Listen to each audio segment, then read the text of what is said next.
Hey y'all, thanks for tuning into the Nintendo Drive. If you're hanging out with us on YouTube, be sure to like the video, subscribe to our channel, and ring the bell icon so you never miss an episode. Or if you're getting cozy and listening to us on your podcast feed, make sure you're following and leaving us nice reviews. You can also support the show on Patreon and pick up some awesome merch. Links to those and more are in the description, but let's get the show started.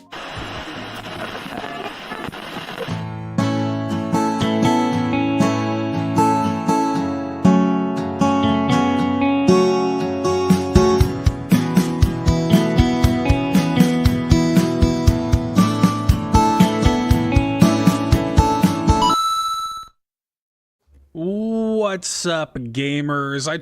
I challenge you to a thumb war this week on the Nintendo Drive. Put your thumbs in the camera, everybody. We gotta get our My thumbs thumb isn't big enough. big as possible. I need to enlarge. All you need to do is just get it closer to the camera, Amanda, and it'll get bigger. Large. See? We need to like push our thumbs down so that our nails will become sparkly, and Yep. we can win the thumb war. Could you imagine if somebody had not watched the Direct yet and then they booted up this episode? I can't wait to hear all the great news from the Direct, and that's the first thing they hear.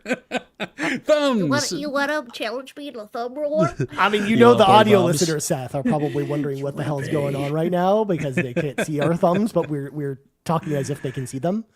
This will all make sense soon, viewer. This will all Ew, make sense I soon. hate it. So, what'd you think? I hate So, it. what'd you think? We will get into the Nintendo Direct, of course.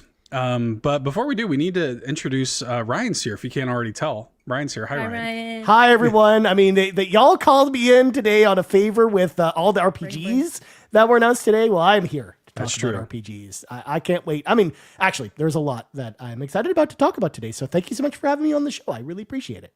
Oh yeah, yes, Amanda. Ryan, what is the arcade cabinet that's behind you? Well, this, of course, is like a Miss Pac-Man / Galaga machine. And currently the game going on is Galaga 95, which is very exciting. But it's got like 10 different games on it. So earlier today during the Direct, I had Mappy on the arcade cabinet today, Ooh, love Mappy. which is a fun arcade game. Mappy, what a cute name. Yeah. It's a pretty cute little mouse character too. Aw, Yeah. Yeah. just a good. baby. Well, he's just run away from mouse cops. It's fine. Oh, Yeah. beautiful. Yeah, Pretty cute. totally. What's making you happy this week, Ryan?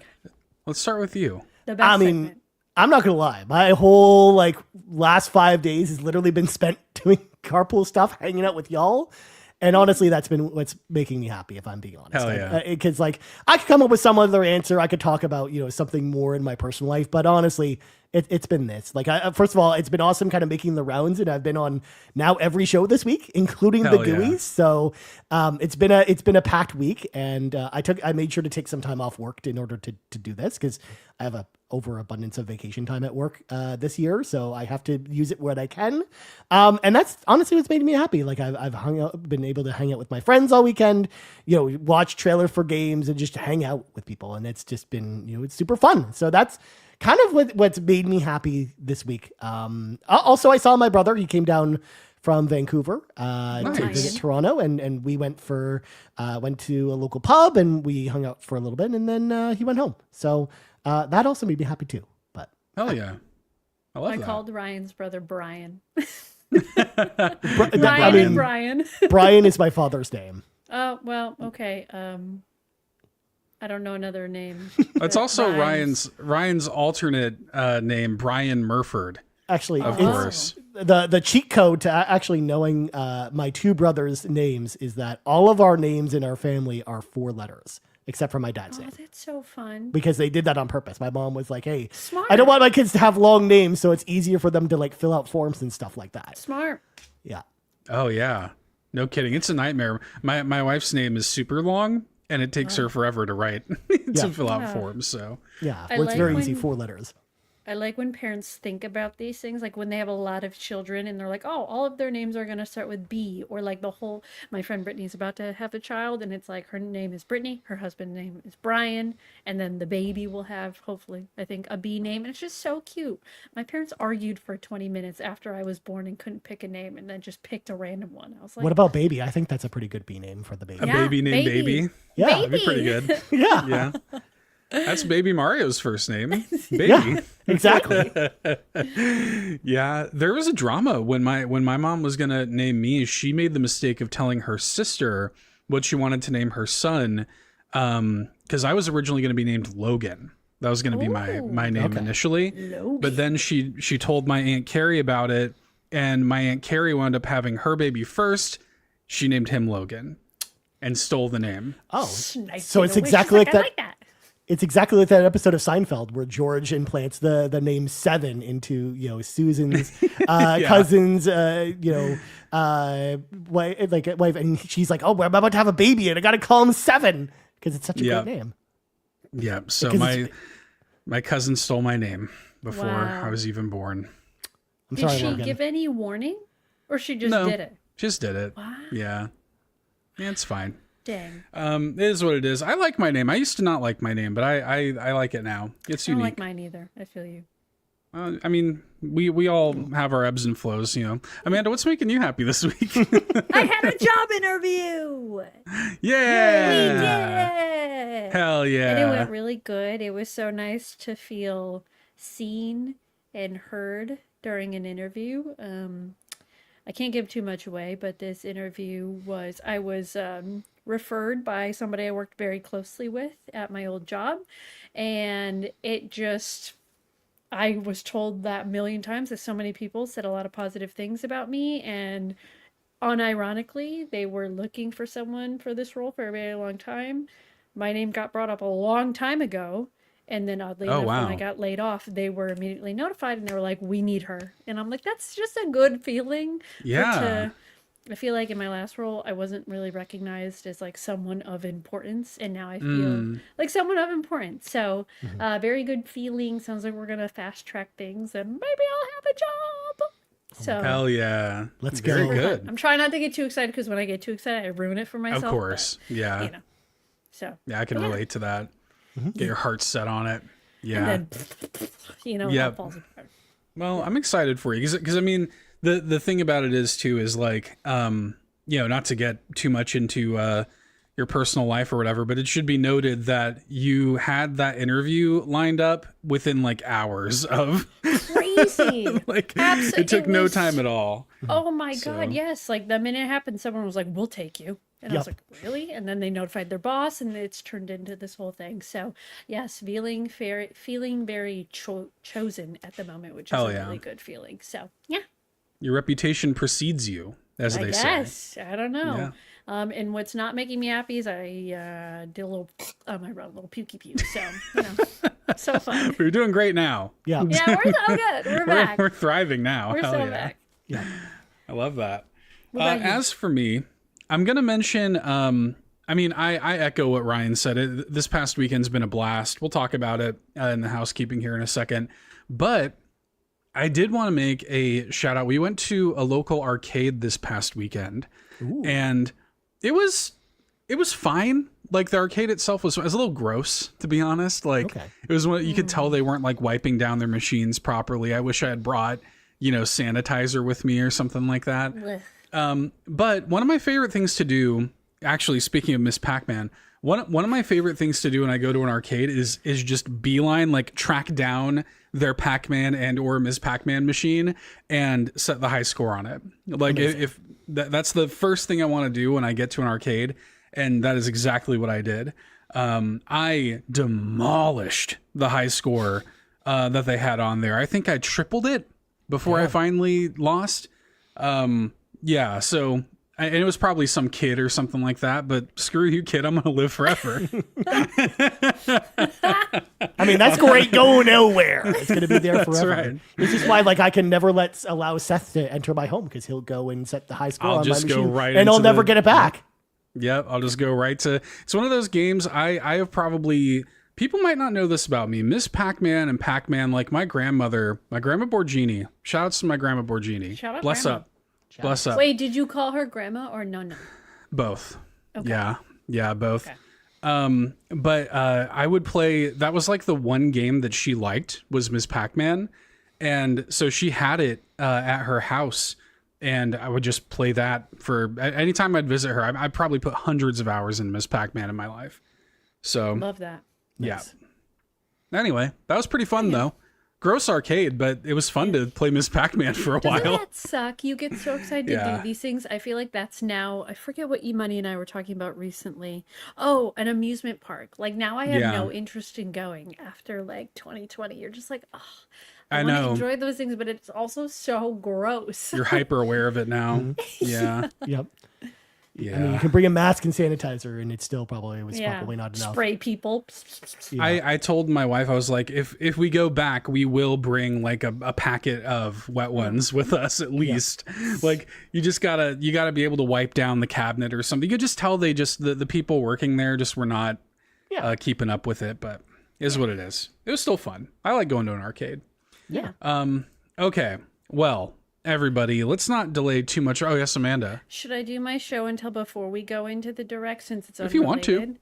Okay. Yeah, if you want to, it doesn't matter. Sure, go ahead. So, for those who may not be aware, this past weekend was the second release of the Target X Pokemon collaboration. That was only happening at Target, and the first day is in-store only, and then the second day, Sunday, was online. This time we got there early. We got there at just about 7 o'clock. Our Target opens at 7. There was a line, so we stood in line outside. And then when you went into the store, you stayed in a single file line. Though, E-Money tried to skedaddle around. Yeah. And then he felt guilty. Which there was already somebody who skipped a family who brought their little child, and there was like drama. Out of the way. But literally, like the dad was like, his son was like, when's it our turn? He's like, well, the person in front of us cut us, so we have to wait. And then the guy felt bad and like let them go. So you followed single file line up to like the Pokemon, not booth, but like the section where they Kiosk. had the Pokeballs hanging from the ceiling, and you could shop the wall. And then they let 2 people go at a time. Now, the hot commodity was the tote bag. I don't know if you guys saw the tote bag, but it was this hot commodity, and they only have 6. So we missed it. And at first I was like, I don't care about a tote bag. But then you saw it and you're like, oh, that's actually kind of nice. It's a nice lifestyle crossover. So it's not like in your face Pokemon.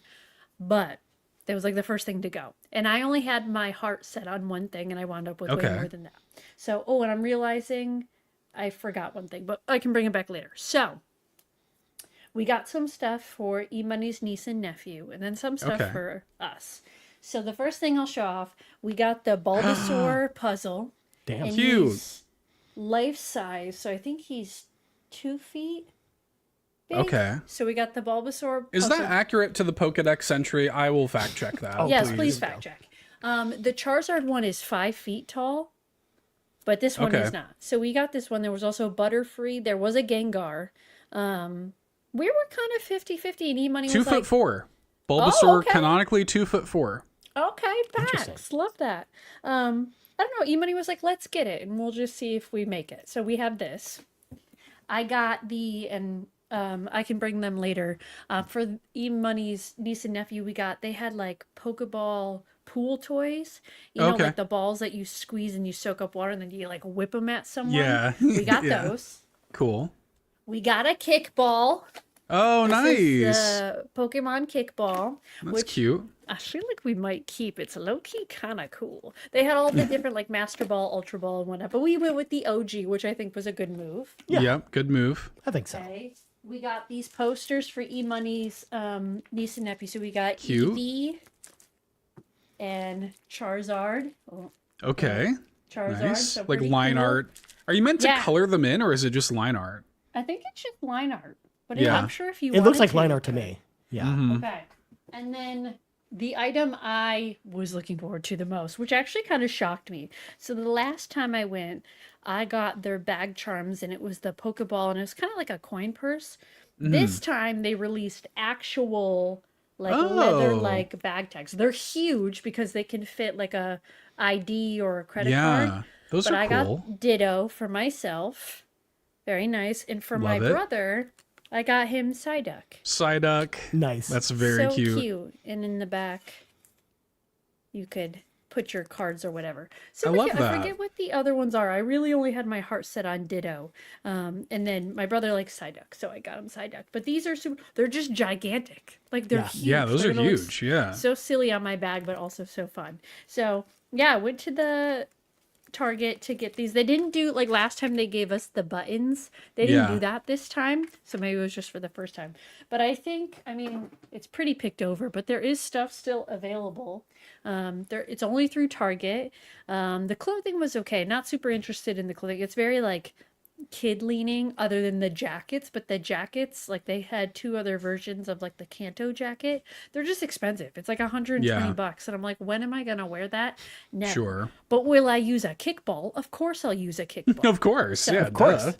I just wanted to make sure I showed that off. I don't normally do these like day of release things, but for some reason this Pokemon one has been really good. So hell yeah. Nice. I love that. Well, thank you for sharing. Well, yeah, we can do, we typically will do like a physical at the end, and you can go grab the other one then if you want to at the end. Sounds good. Yeah, sounds good. Okay, very good. Well, with all that being said, mama. Housekeeping, everybody. We have some housekeeping to get into. We've mentioned a couple times already, but yes, Summer Game Fest. Now, as of today, I guess kind of officially over. This was kind of like the death rattle, I would say. Yeah. Well, and if it wasn't today, it would have been on Sunday. Would have been the last day officially. Yeah. Yeah. We did, of course, if y'all didn't know, if you weren't hanging out with us all weekend, we were live reacting to a bunch of different showcases. We were doing podcasts and things. We were busy this weekend. The live react VODs from all of those streams are now all on YouTube. I went in, trimmed them up, got it all nice, so you can go and watch them easily if you want to on our YouTube channel, youtube.com/carpoolgaming. We also did 2 post-show breakdown podcasts for both the PlayStation State of Play and Summer Game Fest / Day of the Devs. Now, the Xbox Drive was also basically a post-show podcast. It was, yeah. And tonight is basically going to be a post-show podcast. So for all of the major showcases, we have effectively done podcasts for them.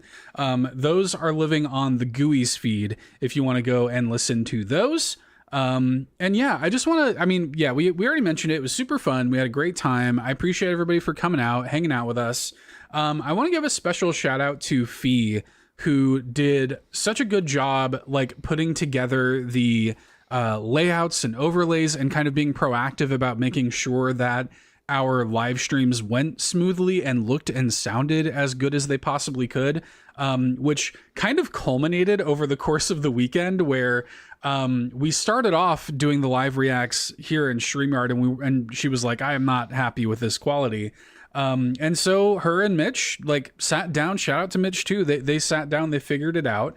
And if you go and watch the VOD from this morning's Nintendo Direct Live React, it looks and sounds great. So big thanks to Fee and Mitch for kind of cracking that nut and figuring that out, because it wasn't easy. So, I'm very happy with the results. So yeah, speaking of Summer Game Fest, we do have on the website, carpoolgaming.com, Poolside Bobby merch is back for a limited time. You never know when I'm going to pull that bad boy down. So get your orders in now for Poolside Bobby merch, and it won't come back until next year. So if you want those summer vibes, you got to get in there, get your orders in. And another way to support what we do here, you can go to carpoolgaming.com/donate. That's also right there on the website.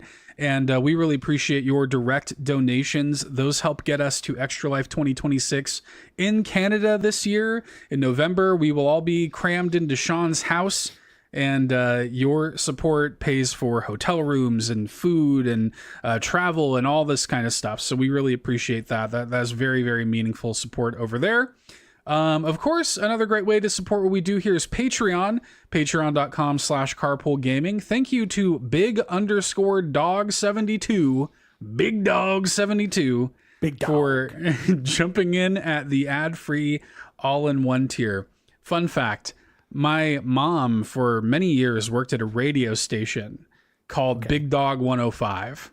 That was what they called it. It was like a country radio station. Interesting. Did they have many monster truck rallies that they were shouting out, Seth? We did do a couple of monster truck rallies. Of course. My mom was involved in the marketing. She would arrange the advertising and stuff. Okay. But she worked there for many years, and it was Big Dog 105, and the mascot was this big bulldog who was based on an actual dog named Big, who was this big bulldog that the owner of the radio station, it was his dog. And so he named the radio station after his dog named Big. So literal big dog, a literal big dog. It was a literal big, and he was a damn big dog. Yeah. So, I was going to say, Seth, I didn't know that's where the story was going to go. I thought originally you were saying, and then your mom is actually Big Dog 72. My mom is Big Dog 72. Yeah, my mom is a short Italian woman, like 5 foot tall. So if she called herself Big Dog, that'd be pretty great. Anyway, thank you, Big Dog 72, for checking out the Patreon. We really appreciate the support. Over on Patreon, we have an embarrassment of riches. Such as Bows's episode of the Pants Patreon podcast for Patrons podcast. That is live right now. That's our weekly Patreon exclusive AMA show. And Garrett, Ryan's co-host on the RPG Cave, is up next, which is great news. So great news. Get your questions in for Garrett. Ryan, I'm glad that you're here so that I can talk about you having a new episode of The GUIs coming out this week. Look forward to Ryan's in-depth thoughts on 007 First Light coming to Patreon first on Thursday and then hitting the GUI's public feed on Saturday. Ryan, you got to play a bunch of 007 First Light and make a podcast about it. I mean, it's 40 minutes long and I'm by myself. So I had a lot to say about that game, but I can't wait for people to listen to that episode because, I had a lot on my mind. It was a game that I was really looking forward to because I love James Bond games. And I don't want to give too much away. Go listen to the episode. Sure. I also did stream it on the Twitch channel, twitch.tv/carpoolgaming live. So people could have also seen, a sneak peek of my thoughts there as well. And it's coming to Switch too. So it is, technical to this podcast. I mean, I'm actually surprised we didn't see it like in the sizzle reel today, Me too. Seth. Yeah, me too. I was kind of expecting it. Yeah. And we did not, but that's okay. Do check out. So if you didn't know, even just at the $1 a month tier, the ad-free all-in-one tier, you get early access to every podcast that we do, including the GUIs, including the Nintendo Drive, all of our podcasts. So you'll hear it first on Chur's Day if you check out Patreon. And of course, you can get a 7-day free trial over there as well. You can also, of course, support the show entirely for free by leaving us a quick 5-star review wherever you listen. We appreciate that. Helps the show climb the search and gets in front of new people. You can also just tell a friend that you think would like the show, and that helps us grow too. We appreciate you for doing that. And then last thing, I like to shout out the community-driven initiatives like the Backtrackers, our community-run video game book club. This month's game is Butterfly Soup, which is a free game on itch.io. Chosen by Gizmodo, and we'll be linking up on Saturday, June the 20th at 8 a.m. Pacific, 11 a.m. Eastern to talk about that. And then we also have the Book Crafters, which is our community-ran actual book club. Their theme this month is read a book with a month in the title, bonus points if it's your birth month. And they're meeting up that same day, June 20th, 4 p.m. Pacific, 7 p.m. Eastern. Hang out with the Backtrackers, hang out with the Book Crafters, and that's it. Leave! Get out of here. Bye-bye. Bye-bye. Bye-bye. Okay, so we are not going to do our normal kind of what you playing stuff this week in the interest of time because we have a big old Nintendo Direct to get into. So we're just going to get into things. I know that is highly irregular for this show to cut to the chase. But we're going to talk about this Nintendo Direct. We had it this morning. As I mentioned, we live reacted to it. You can see the VOD for our live reaction on the YouTube channel. And, all three of us were there actually live. And that was fun. We had the whole fam damly there just about. Yeah. And, that was a lot of fun. Before we get into, I want to go around the horn and we can share some of our highlights and stuff, but let's get into like top level thoughts about the Direct. And you can give it a grade or something if you want to. Ryan, we'll start with you. What are your top level thoughts on this Direct? All right, top level thoughts. I went into the direct, we kind of knew a lot of the stuff that was probably going to be there. And I already had, and because of that, I had some pretty high expectations going into the direct. And I would say on almost all accounts, I'd say the direct mostly met those expectations. Like I was actually pretty happy with what we saw today. Now, I'm a little biased. I host a show about role-playing games. And there were a lot of role-playing games. So I was eating a little well today. So and we'll get into it when we talk about it. So I might be slated way more in the direction of liking it than maybe some people if you're not into role-playing games. But overall, I actually thought they put on a pretty good presentation. I do feel like there was something for everyone. Like there was, stuff for cozy gamers, stuff for, RPG people, stuff for, third person action fans. Like I thought there was a lot of good stuff there today and a lot of stuff that I'm really interested in playing, even if, not all of it I'll be playing on Switch. Some of this I might be playing on other platforms, but I was excited for a lot of stuff today. And also too, I think it paints a really good picture of the Switch 2's future going forward, like especially from third party support in particular, which is something that the Switch did struggle with a little bit, especially from larger publishers. Like indie developers, they kind of have always had them on lock, but larger developers I've always found is had made it a little bit harder to make the transition, to the point where again, it was a stark transition watching this direct versus remembering back to the original, the first direct when the Switch 1 came out, where Capcom was barely in that showcase. But they had 4 games there today. They have shown they're all in on Switch. So seeing that transformation and seeing what we and looking at what we have here today, even though again it didn't deliver everything we wanted, I do think it delivered a lot of great stuff. So I'm pretty positive about this direct. I thought it was great. Nice. I love it. Amanda, what about you? What were your top level thoughts coming in? I saw a little bit of in the Discord. You had kind of shown your hand a little bit, saying that you were seeing a lot of disdain online from Nintendo fans that you did not agree with. Yeah. So I went in with no expectations. I think I found out last minute the direct was happening. I was like, oh, cool. So I think something that may be a good practice for a lot of people is to go in with no expectations whatsoever. No kidding. And granted, that's easier said than done for the people who follow the leakers and all that. I don't. So I think that's why I'm becoming more, or at least I've stopped. So I'm becoming more excited about the directs. Yeah, there was a lot, and it's probably my own fault for still being on X, but there was a lot of content creators that I know because they make a lot of Nintendo content who are just bashing it and retweeting all these super negative things. And it's okay, if they were going to make a direct that made everybody happy, it would, one, drag on forever, and then people would be like, it's too long, it never ends, blah, blah, blah. They didn't have this, but they had this. So I think that they're not always gonna, I don't really know what people are looking for. Another Mario game? Chill, we got some other really cool stuff. The fact that they remade Ocarina of Time. No kidding. In this, it's mind-blowing. Years ago, we would have never expected that. So I think I agree with Ryan. I think there was a good mix of everything. Pokopia blew up. So obviously they're going to support Pokopia. They had some nice smaller titles. The whole Xenoblade collection being on.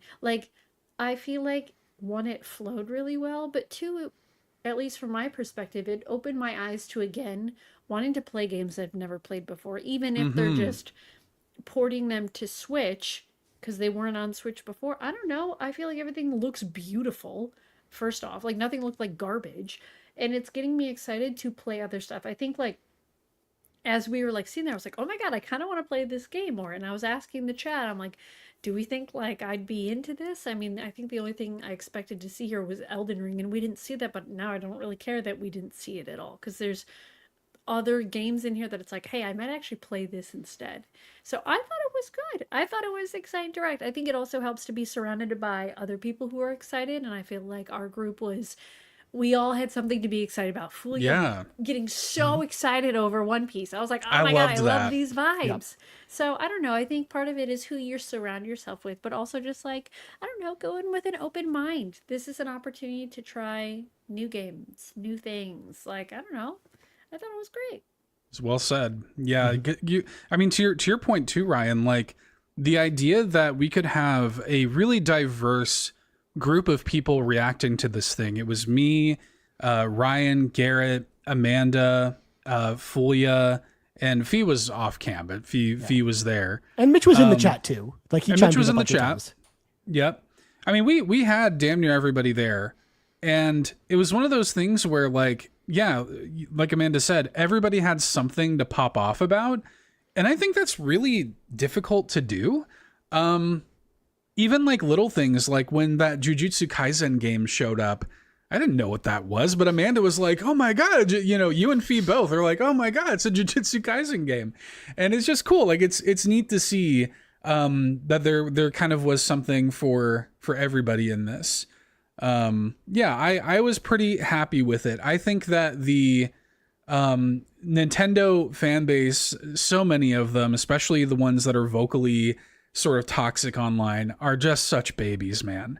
Such entitled babies. I'm so sick of it. It's so annoying. And people are so like hyper plugged into this like leak culture. If we didn't know coming into this about the Ocarina of Time remake, like we would have been, our minds would have been blown, you know? That's exactly the point, Seth, because I think that's where a lot of people got hung up. Because that trailer was very much made assuming that we knew nothing about that game. Right. Because it was meant to be like, hey, just so you know, this is happening. And if we didn't know about it, I think people would have lost their dang minds, just like I lost my mind when I first heard that news. That like from Nate. Like that's something I was like, oh my God, I can't believe they're actually doing this. And then I got even more excited when I saw this trailer and hearing like the little musical chimes and stuff like that. Like, dude, I geeked out when I saw that trailer. So, but yeah, I think that's where a lot of the negative stuff came in, because to Amanda's point, if you avoided all of that stuff, I think you would have come away really positive on the showcase, because a lot of the stuff, like we didn't get enough look at the two games that people were looking at most going into this, Duskblood and then Zelda.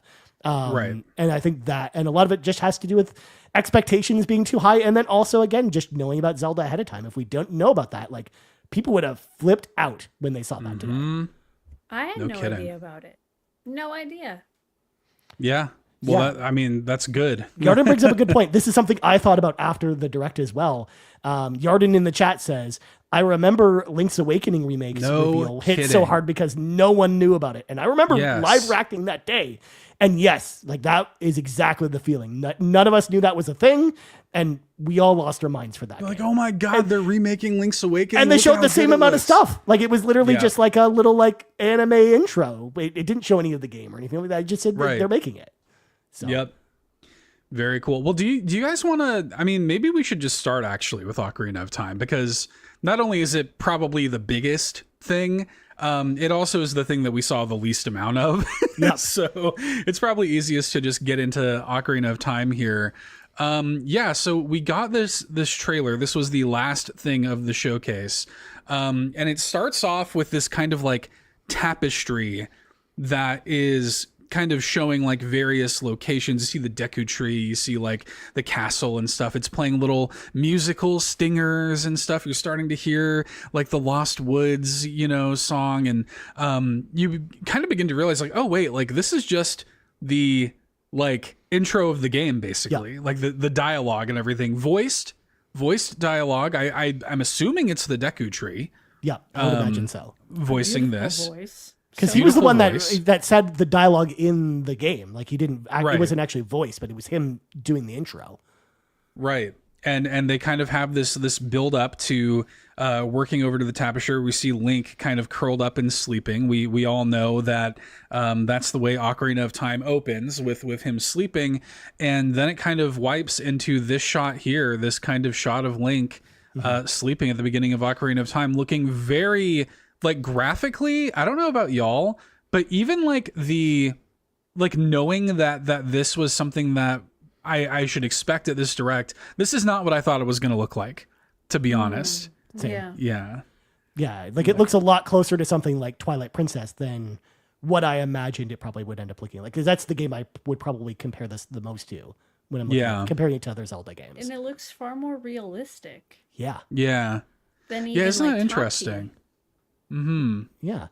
And what I was gonna say with this whole intro, Seth, it kind of reminded me actually a lot of the Link to the Past intro, with the way it kind of was, showing the like the pictures, and it had like the Deku Tree kind of like talking over that. Like those are the vibes I was kind of getting from the trailer, which I thought was an interesting choice on how to do this. But yeah, like this makes me want to see like what this game's actually like. Is it going to look exactly like this? Is this just the look of the cinematic? Because I imagine, because like all this before this intro cutscene in the original game was all in engine, whereas now it looks like this is just a pre-rendered cutscene. So I'm curious to know if the game is going to have this exact same style, or if it's just going to be the cutscene where it looks like this.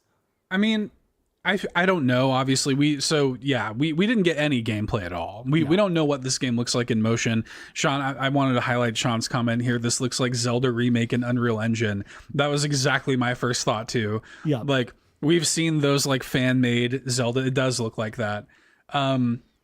Knowing their approach to Star Fox, that's what this reminded me of. Yeah. That this would be sort of like a cutscene, maybe a pre-rendered cutscene, but I do imagine that the look of the game is at least going to evoke this. Yeah. It might not look exactly like this, but I do think it is at least going to evoke it. And I do think it's interesting. It makes me wonder if they're going to do anything like storyline wise, because he looks quite different. He's like kind of armored. Even his hat, you can see his hat hanging up here. That looks different. Like he's got like beads on it and stuff like that. It looks very different from what you would expect from Ocarina of Time. Way more kind of like realistic, I guess. So let me ask you this then, Seth, because we know the Zelda movie is coming soon, and we saw that when the Mario movie came out, and how they changed Donkey Kong's look, which then was reflected in Bonanza. Yep. Do you think maybe that is maybe pointing towards maybe the look of Zelda, or sorry, Link, like young Link in the movie, maybe going for that kind of like armored kind of look? Like, because I think maybe there's a closer tie-in with that more than anything than we maybe think. I agree. Yeah, I think that I think that Ocarina of Time is like the kind of like the perfect, I guess, starter Zelda story to base a movie on. Yeah. Like if you were going to make a Zelda movie, you probably should base it on Ocarina of Time largely. I have a feeling that the movie is going to pull from a bunch of different things in Zelda, but I do think that the basis of it will likely be Ocarina of Time. And it's not a mistake that they're remaking it now, but I was really curious, like when, there were the rumors of this cropping up, like how are they going to approach this? Will this be a full remake? Will it just be another sort of up-res situation? How much are they going to change? We still don't know. All we know is that it's coming sometime this year. Yeah. I imagine we'll hear soon at some point about it. Yeah. I imagine, we will in September, I imagine we'll get a Zelda 40th Direct. Yeah. Where they will, fully kind of unveil this game and give us a date. But yeah, it is their tagline was like a legend retold or something like that, or reborn or something. Yeah. So, I mean, kind of feels like the main thing I was worried about, Seth, going into this was that this would look exactly like Breath of the Wild or Tears of the Kingdom. And I'm very glad they went with something different besides that same look from the last couple Zelda games. Like, I'm glad that they're at least, trying to do something a little bit different, and something that I think really evokes the feeling of the original game. Because I think, even though they made those tweaks to Link's design, I do feel like what we saw just in that image really evokes like the feeling of booting up that game. Like if it was made nowadays, what it would look like versus if it was made on the N64. Right. Amanda, correct me if I'm wrong. You haven't played the original Ocarina of Time, right? No. The closest I've played is Majora's Mask. You played Majora's Mask, but not Ocarina of Time. That's interesting. Well, because I played it with my brother. So we didn't play Ocarina of Time, so I didn't. He just played Majora's Mask. I think it's going to look the way it does in the video. It gives me that like, oh God, like the Claire Obscure vibes. Like I really think it's going to be like so realistic. I don't think that's a cutscene. I think that's going to be what the entire game looks like. And if it does, that's going to look absolutely beautiful. And I bet they add in some cool combat mechanics to it. I bet the story's just gonna be, oh my god, I can't wait to see what like everybody like turns into. Like, oh god, I feel like it's just gonna look like this is what Link would look like if he was just a person in real life. Yeah. Yeah, it's I have a lot of thoughts on this remake, but I will bring in a couple of community questions here, or really just comments. Clayton Dwyer mentioned that his highlight was this Ocarina of Time remake. Brief as the mention was, it's my all-time favorite game, and I got a little misty during the preview. Glad it's coming this year. And then Laura asks, how about some wild speculation on how they're going to change or update Ocarina of Time for the remake? What would you like to see? Arachnophobia mode for the gold Skulltulas, Navi's original Hey Listen audio, expanded fishing minigame. I guess that's a great... Laura gives us a good segue into talking about, like, yeah, what do we want or expect to see in this remake? Like, how faithful do you think they're going to be to the original? What do you want them to change? Do you have any thoughts on that, Ryan? So we talked about Star Fox earlier, and I think that might be a good way to look at this, where Star Fox, they added the cutscenes and added a lot of story and whatnot, but the gameplay is very much preserved from the original Star Fox 64. Yeah. And I'm imagining they're probably gonna make it very similar. Like, they're not gonna probably include breakable weapons or trial dungeons, Right. all the Breath of the Wild kind of things. I think they're gonna try. It will feel very similar to the way the original game played, which again actually makes me more excited about it. Versus if they tried to tinker with a bunch of the gameplay. Obviously, I think they're gonna add some quality of life things. I don't think you're gonna probably need to hunt for wallets as an example this time around. I feel like that's a change as example they'll make to kind of streamline the game for modern audiences. Obviously, Hyrule Field, we were all blown away by it, Seth, when we first played it, but obviously we know famously it's actually very small. I think they'll actually make it as big as we all kind of imagined in our head it was going to be and adding a lot of more stuff to Hyrule Field. Like, I think that's probably where the biggest changes are going to come in with Hyrule Field, with how much stuff is there. Maybe there's a lot more like side stuff to do in Hyrule Field. The boss design, I imagine, most of the bosses will probably be pretty similar, but I imagine they're going to change some stuff around. Water Temple, I mean, they're going to definitely change Water Temple in big ways. But I could also see them maybe streamlining some of the dungeon designs to make them like less obtuse this time around, because for the most part they're pretty simple, but there are a couple, like the Water Temple as the biggest example, that are kind of a little annoying to navigate. So that's what I'm thinking they're going to do, and honestly that's kind of what I hope as well. Like, I just secretly hope that, because I have played the game recently and really still feel like the gameplay elements, other than again some of those obtuse things I mentioned, still really holds up today. Like, it's still fun to play now as it was back then to play it.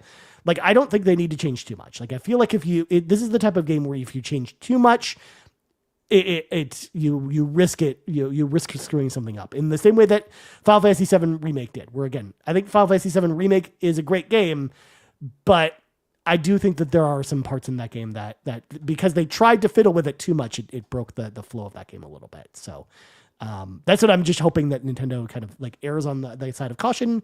And that's also what I'm kind of expecting again after seeing Star Fox. It'd be different if we didn't see Star Fox first, because then I might feel differently about it. I would probably feel like they probably were going in the Final Fantasy VII Remake a different direction, but I personally don't feel like that's the way it's going to be after seeing what they did with Star Fox. I'm imagining something very similar with this.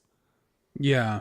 Amanda, is there anything that you want to see in this remake in particular? Anything? I know you haven't played the original, but is there anything like that you enjoyed from Breath of the Wild or Tears of the Kingdom or any of the Zelda games that you've played that you want to see them work into this? I think I would love, like, I loved the overall, like, the cutscene and following the storyline in, like, Talkin. Yeah. Like, I really hope they bring that into this. Like, give us some really beautiful cutscenes that just kind of, like, bring you deeper into the story. Especially, I think this is an opportunity for them to bring so many new people into Ocarina of Time, like myself, who just never played it, and wouldn't go back and play like the original version now. I think this is a way to really like bring us in and get us excited. So I would really love, like, I don't need like the weird, I think what was unique about Taki was like, oh, build your own vehicles, build your own Yeah. weapons, like, we don't need that. What I think will help them nail it, to Ryan's point about Star Fox, is keeping most of the game mechanics the same, but add in those elements of very deep storytelling with cutscenes and introducing characters, and just keep us engaged, because I think it's going to just lock everybody in, at least for myself, because I think that's what I'm looking for in these games that I'm playing now, is like, what's the story being told? I think that's what excites me of like the Claire Obscure and the Xenoblades of the world, is like, I'm so drawn by the story and the cutscenes that happen that tell that story. Allow these characters to really tell us and engage us into the story. So I feel like that was a pretty general answer, but I don't want all the weird fun stuff. Like, leave that in Breath of the Wild and Taki. Like, show me what Ocarina of Time was or is, but like, bring in these really cinematic cutscenes that you can replay. I think that's what I love about Taki. Is like, you can just replay them if you want to. So That'd be nice. Yeah. So here's my thing about remakes. As long as the original game is accessible still, then to me, remakes are gravy. Like that's just, it's like people who complain about remakes, it's like complaining about too much cake or something. Like, it makes no sense. It's like, if you don't vibe with this remake, then just go play the thing that's already there, the thing that you do like. Why do you care? So that's kind of my take on that. I never am like mad that a remake is happening, and I do think it's important, especially with the movie coming out and Zelda potentially reaching a whole new audience. I do think it's important to go back and like reintroduce people to these stories, because if I sit Amanda down and put an N64 controller in her hand and say, here, go nuts, play Ocarina of Time, she might not like it the same way she'll like it when this remake comes out, So I do think it's important that they're doing this, and I think it's smart that they're doing this. And I also think that like there is a large contingent of Nintendo fans who do, like, we heard from multiple people, not just Clayton Dwyer. I think Yon32 was also saying that it got him like emotional and stuff like this. So Stephen Keller points out, of course, that I hate Ocarina of Time. I do not hate Ocarina of Time. How dare you, Seth? But I'm glad that Stephen Keller says that, because to that end, every time I've played Ocarina of Time probably over a dozen times in my life. And every time I go back and play it now, I find myself kind of tapering off. Like, I'll play it and I'll go through like the Child Link stuff, and I'm like, oh yeah, this game rules. And then I'll kind of taper off a little bit, and I feel like the second half of the game doesn't hold up as well as the first half for me. So I hope that there is something to be said with this remake in terms of what I want to see them add or adjust or whatever. First of all, I hope the controls are a lot more fluid and up to like a modern standard, especially when it comes to camera control. N64 notoriously, like, they hadn't figured out camera control yet, so notoriously bad for that. But to your point, Ryan, I think that some of the dungeons could, use a pass over. I mean, yeah, the water temple is like a classic example of like annoying, having to put those boots on over and over again and stuff. Like, it's a classic example of like something that could use a little bit of a once over. That's the kind of stuff that I want to see them do with this remake. Not, fundamentally change what's there, but just make it a little bit more palatable to a modern audience. And I'll be really happy. I think it's interesting that this trailer opens with voiceover. Yep.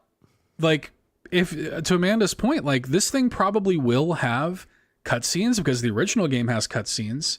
It had lots of cutscenes actually from that. It has kind of a lot of cutscenes, and it makes me wonder, like, will the game be fully voiced? Like, Link, I don't think will talk, but I imagine that, all the cutscenes that were present in the original will be redone here and voiced, I would imagine. I would imagine so. Like, I don't see them not doing that. Like, I do think there'll be some stuff that isn't voiced. Like, if you talk to a random villager in Kokiri Village or something, like, I don't think that will talk. But I also can't wait to hear what some of these characters actually sound like. Seth, Right. and whether or not they kind of match up with the way they kind of sound like in my head when I'm reading the text. Because I think that'll be really interesting. Of course, yes, Sean Capri pointing out that Epona will be famously voiced by Michael Richards. That makes Oh yeah, Kramer. That's going to be a thing. Yes. Yeah, that'll just be a perfect match. I just want to know what the Great Mito sounds like, Seth. That's what No kidding.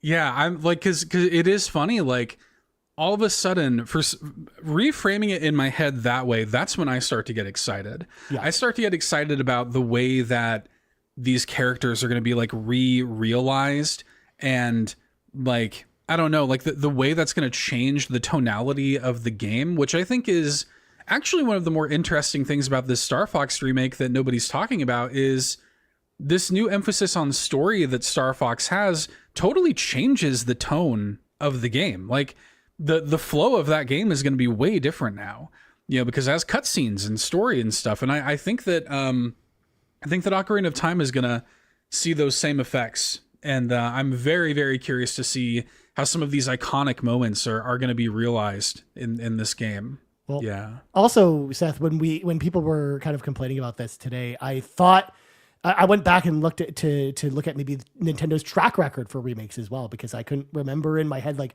what Nintendo's track record was on remakes just in general. And I mean, pretty much all the remakes they've done have all been great. Like Link's Awakening was great, Skyward Sword was great. Like I think when they do remakes of games, Xenoblade Chronicles, like I think whenever they do a remake of a game, they commit to it and it's always great. And it's always doing that thing that you talked about, where it's modernizing the game while still keeping the a lot of the gameplay elements that work still intact and still making it feel like that original game in many ways. So I that's kind of what I'm expecting here. Again, like I really don't have any reason to doubt that this will be anything short of amazing when it comes out at this point. Sean just dropping who he thinks is going to be his casting. Yeah. Zach Galifianakis as the Deku Tree. You heard it here first. Jack Black will be starring as Ganondorf.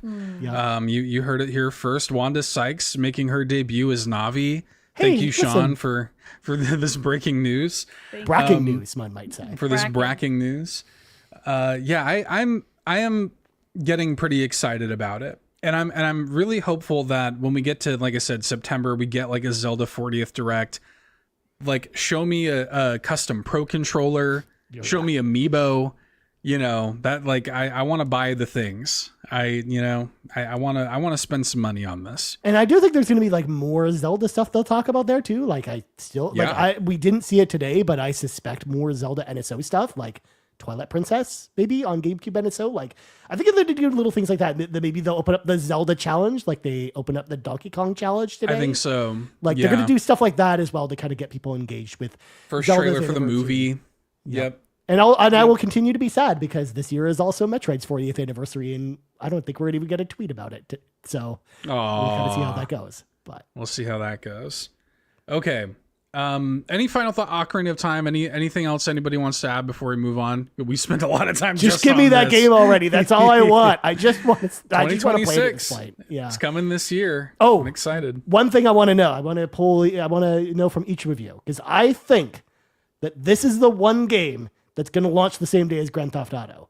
When do you think? When do you guys think this game is coming out? Because I think this is the one game that can go toe to toe with Grand Theft Auto. Grand Theft Auto is not on the Switch, and everyone else is avoiding November like the plague. So like, even like people releasing things on Switch. So like, Nintendo basically has free reign. Their only competition is the Barbie NES collection that's coming out on November 12th. That's it. So like, I feel like they look at that as like a big opportunity from them to just have like the whole month of November to themselves for this game. But I'm curious to know what you guys think about the release date.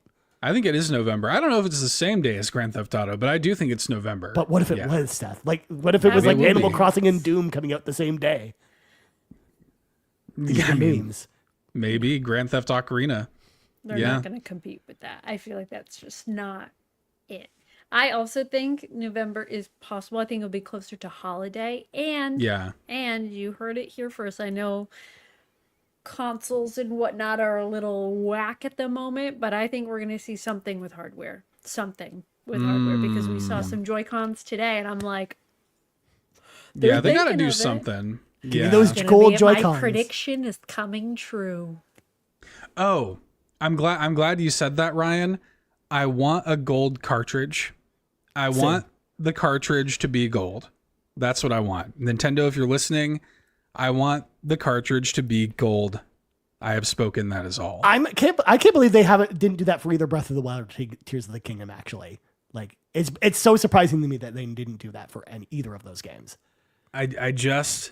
You have to do it. I want it to be special, like in some way. I want it to be special. I want it to be like, I don't know, like something amazing, I guess. Make a big deal out of this thing. Will there be a collector's edition, actually? Because there was a collector's edition of Tears of the Kingdom, and they just did one for Fire Emblem, which we'll talk about. I could see it. Because like that's maybe where you get the gold cartridge. Maybe they put it in a steelbook with a gold cartridge, and like the steelbook or like the case it comes in is like a big like N64 box for it. Yeah. They could do a bunch of creative things like that to really celebrate it. Yep, I could see it. I'm excited. We'll hear more about it, I suppose. Yep. Later this year. Okay. We must move on though. We must move on. Let's go around the horn and highlight a game. Amanda, what's the game you want to highlight from this? Xenoblade. Yeah, let's talk about Xenoblade. The Frerin version of Xenoblade. It does look like Freerin. Freerin. I never know how to say that. I haven't caught up on Freerin also. So we got the Xenoblade Chronicles Switch 2 upgrades. So we have Xenoblade Chronicles 2, 3, and what's like the first one?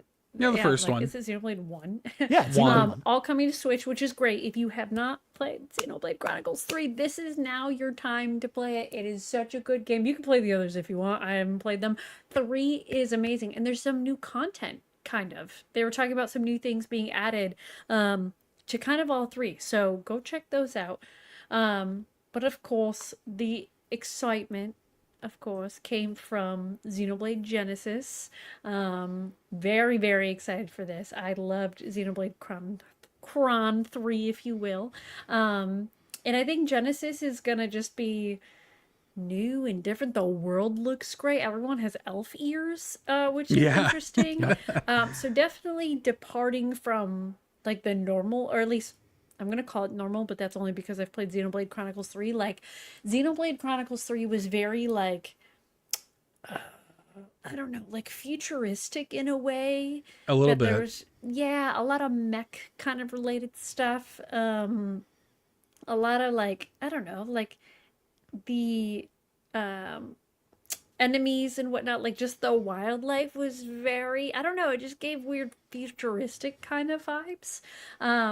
It was very unique. This feels like, I think someone mentioned, like, it's like they've personified it a little bit, like with the school and like really getting into like the academic side of it. But I'm still excited to explore. Like, I feel like it's still going to be really good, even though it's like maybe a departure from what has happened in 1, 2, and 3. Maybe. And I haven't played 1 or 2. I've only played 3. But, so that's all I can go off of. But I'm wanting to see the combat more. Show me the combat mechanics. Please, I need to know. There's chain attacks. I'm hoping to get like attached to these characters like I did in Xenoblade Chronicles 3. I just think it's gonna be really good. And I think this might be like a good entryway for people who've been like, maybe about Xenoblade, maybe not. Like, this feels like it's Xenoblade, but it's also its own thing. It's like a new evolution, but in like a, hey, let's test something different, like a different vibe. It doesn't give the same vibe that at least 2 and 3 give. I mean, important to note that this is not Xenoblade Chronicles Genesis. It's just Xenoblade Genesis. Yeah. So very, very interesting. Ryan, what were your thoughts on this? Well, as me, the famous person who does not love Xenoblade. Huge fan.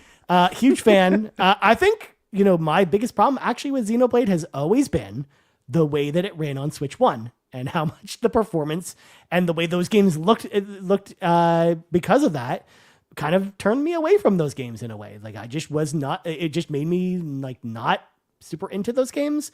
It just took me out of the story because, again, there's these big cinematic moments, but they just didn't look great to me. Like I just personally wasn't super invested in it. And so I am definitely really excited to give this one a try. First of all, I'm actually a big fan of Xenoblade Chronicles X. That's my favorite game in the series. It's the only one I've actually finished. And I like other Monolith Soft games. So while, Xenoblade Chronicles 3 didn't, work for me at the time, one, I am going to be picking up the upgrade pack and giving it another chance. So that will be something that happens later this year. It's not out till December though, Amanda. Like it's so far away before the 3-pack comes out. That's okay, because I feel like the last time when I was playing Xenoblade Chronicles 3, like I was heavily into it around that time.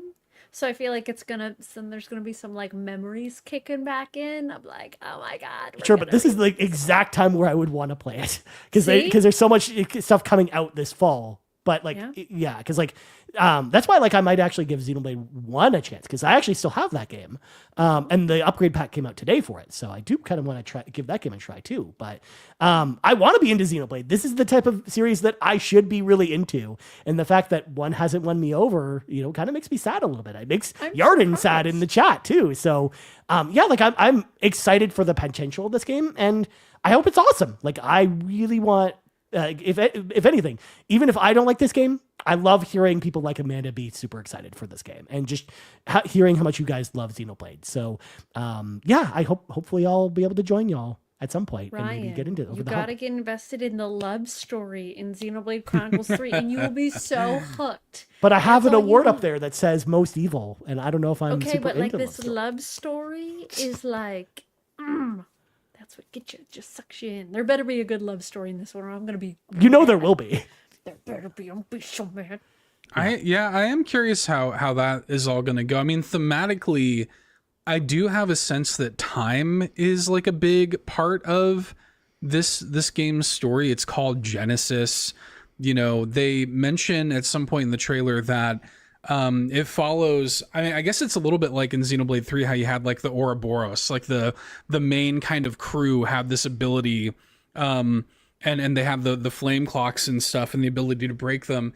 In this, it seems like there is, a type of like special person called a Veseli or something, and they can harness the power of these like stones, these like little crystal stones or whatever that they say like record your actions and stuff, and I'm wondering like how that comes into play in the story, and how like are we gonna be altering the world around us? Is there gonna be like some measure of time travel? We see multiple sort of Veseli in the trailer, people using their powers. Your main character, it looks like she is kind of learning how to use her powers really for the first time, and she is going to this like school.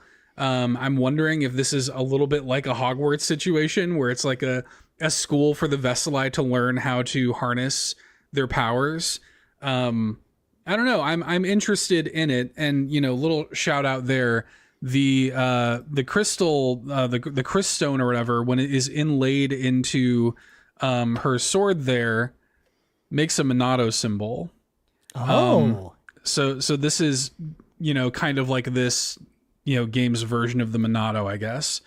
But it does look like it's a different kind of world because, all the characters kind of have like these elven looking ears. We see like this little like kind of cat looking dude. Looks like a new sort of race in the game. These mounts and things like this. It does look different, which I like. I like that they're taking like a different approach to the series rather than just making like Xenoblade Chronicles 4. Basically. So I'm very very intrigued, looking forward to learning more from this. It sounds like it's still probably a while away though. This is probably like a next year, mid to late next year game. Sad. I'm imagining very similar to what Fire Emblem, because Fire Emblem around this time was first announced, and it also got the 2026 release date, and then we now know it's like the end of this year. So I imagine like September or December of next year kind of thing.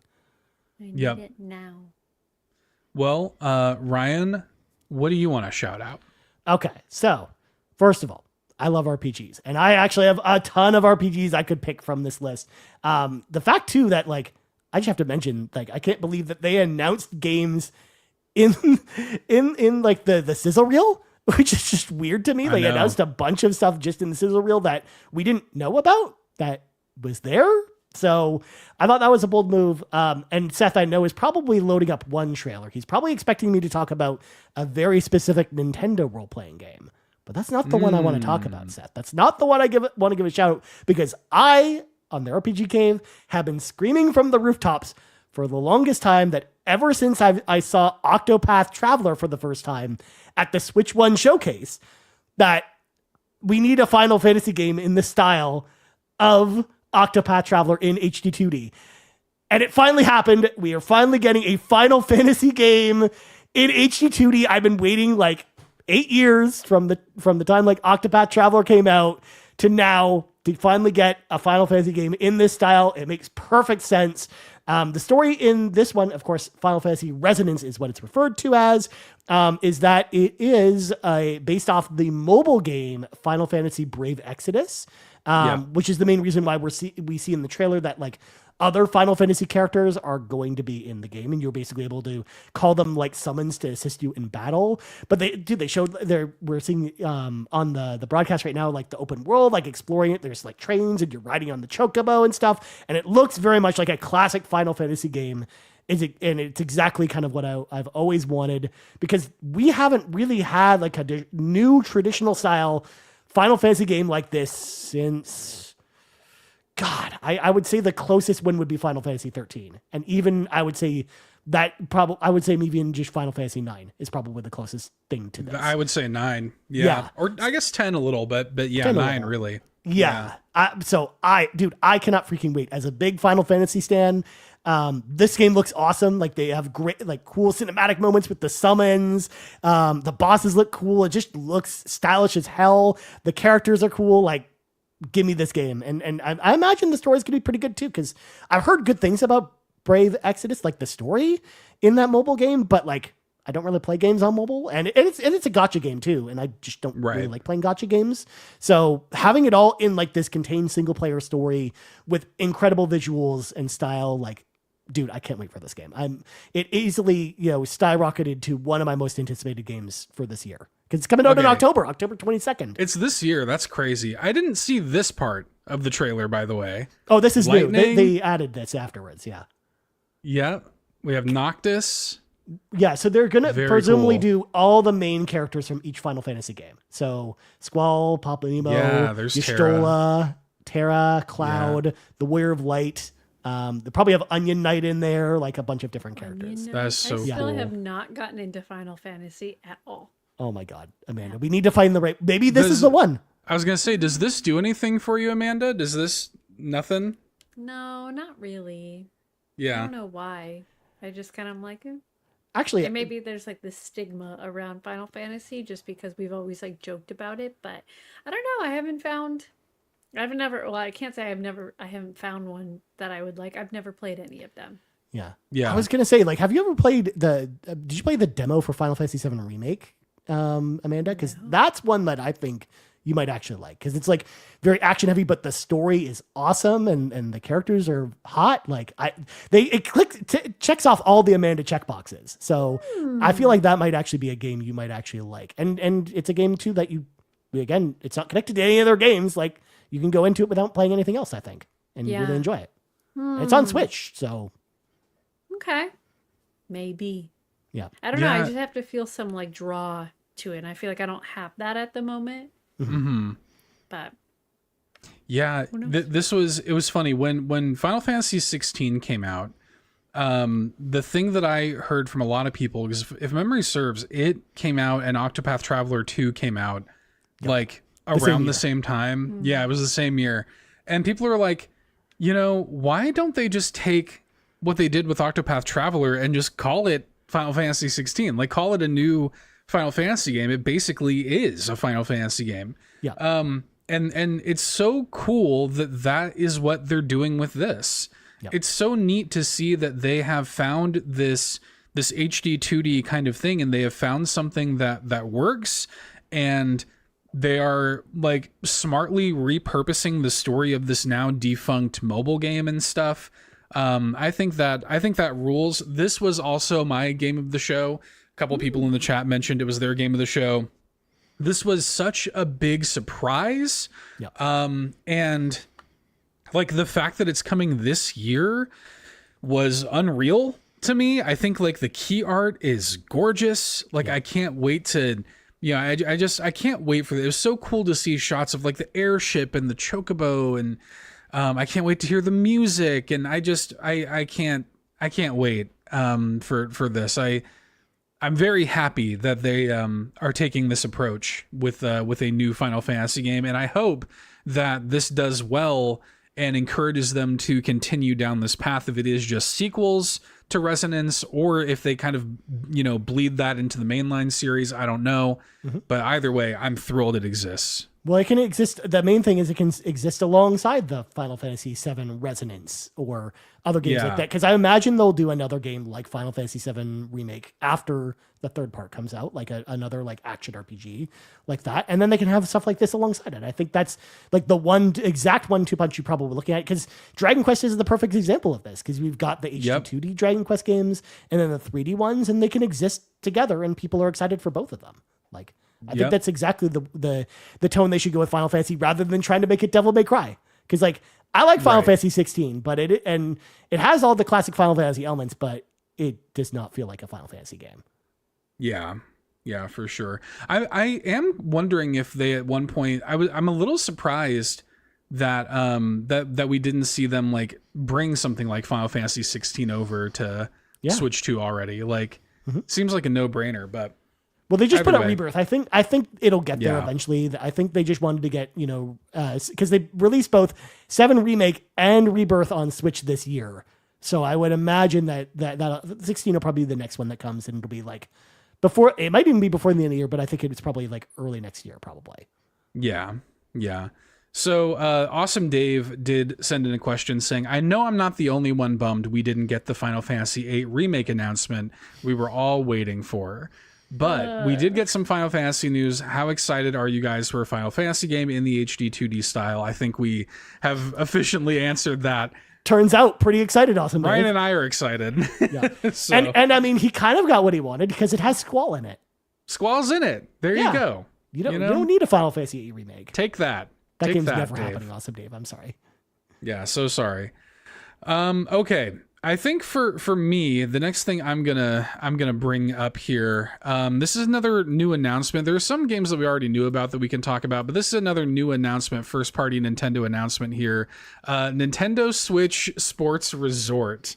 I was very happy to see this. I am a huge Wii Sports fan. And I really liked the first Nintendo Switch Sports. It was just that the package at launch was pretty slight. And so I love to see that this is a bigger, broader, more open take on it. They're going back to Woohoo Island from Wii Sports Resort. It's like a kind of an open world kind of area. You've got 12 sports at launch. I'm very excited for this. Of course, we've got the thumb wrestling. Classic. And by the way, I love Nintendo that they like spent a good 5 minutes showing Koizumi demonstrating the thumb wrestling.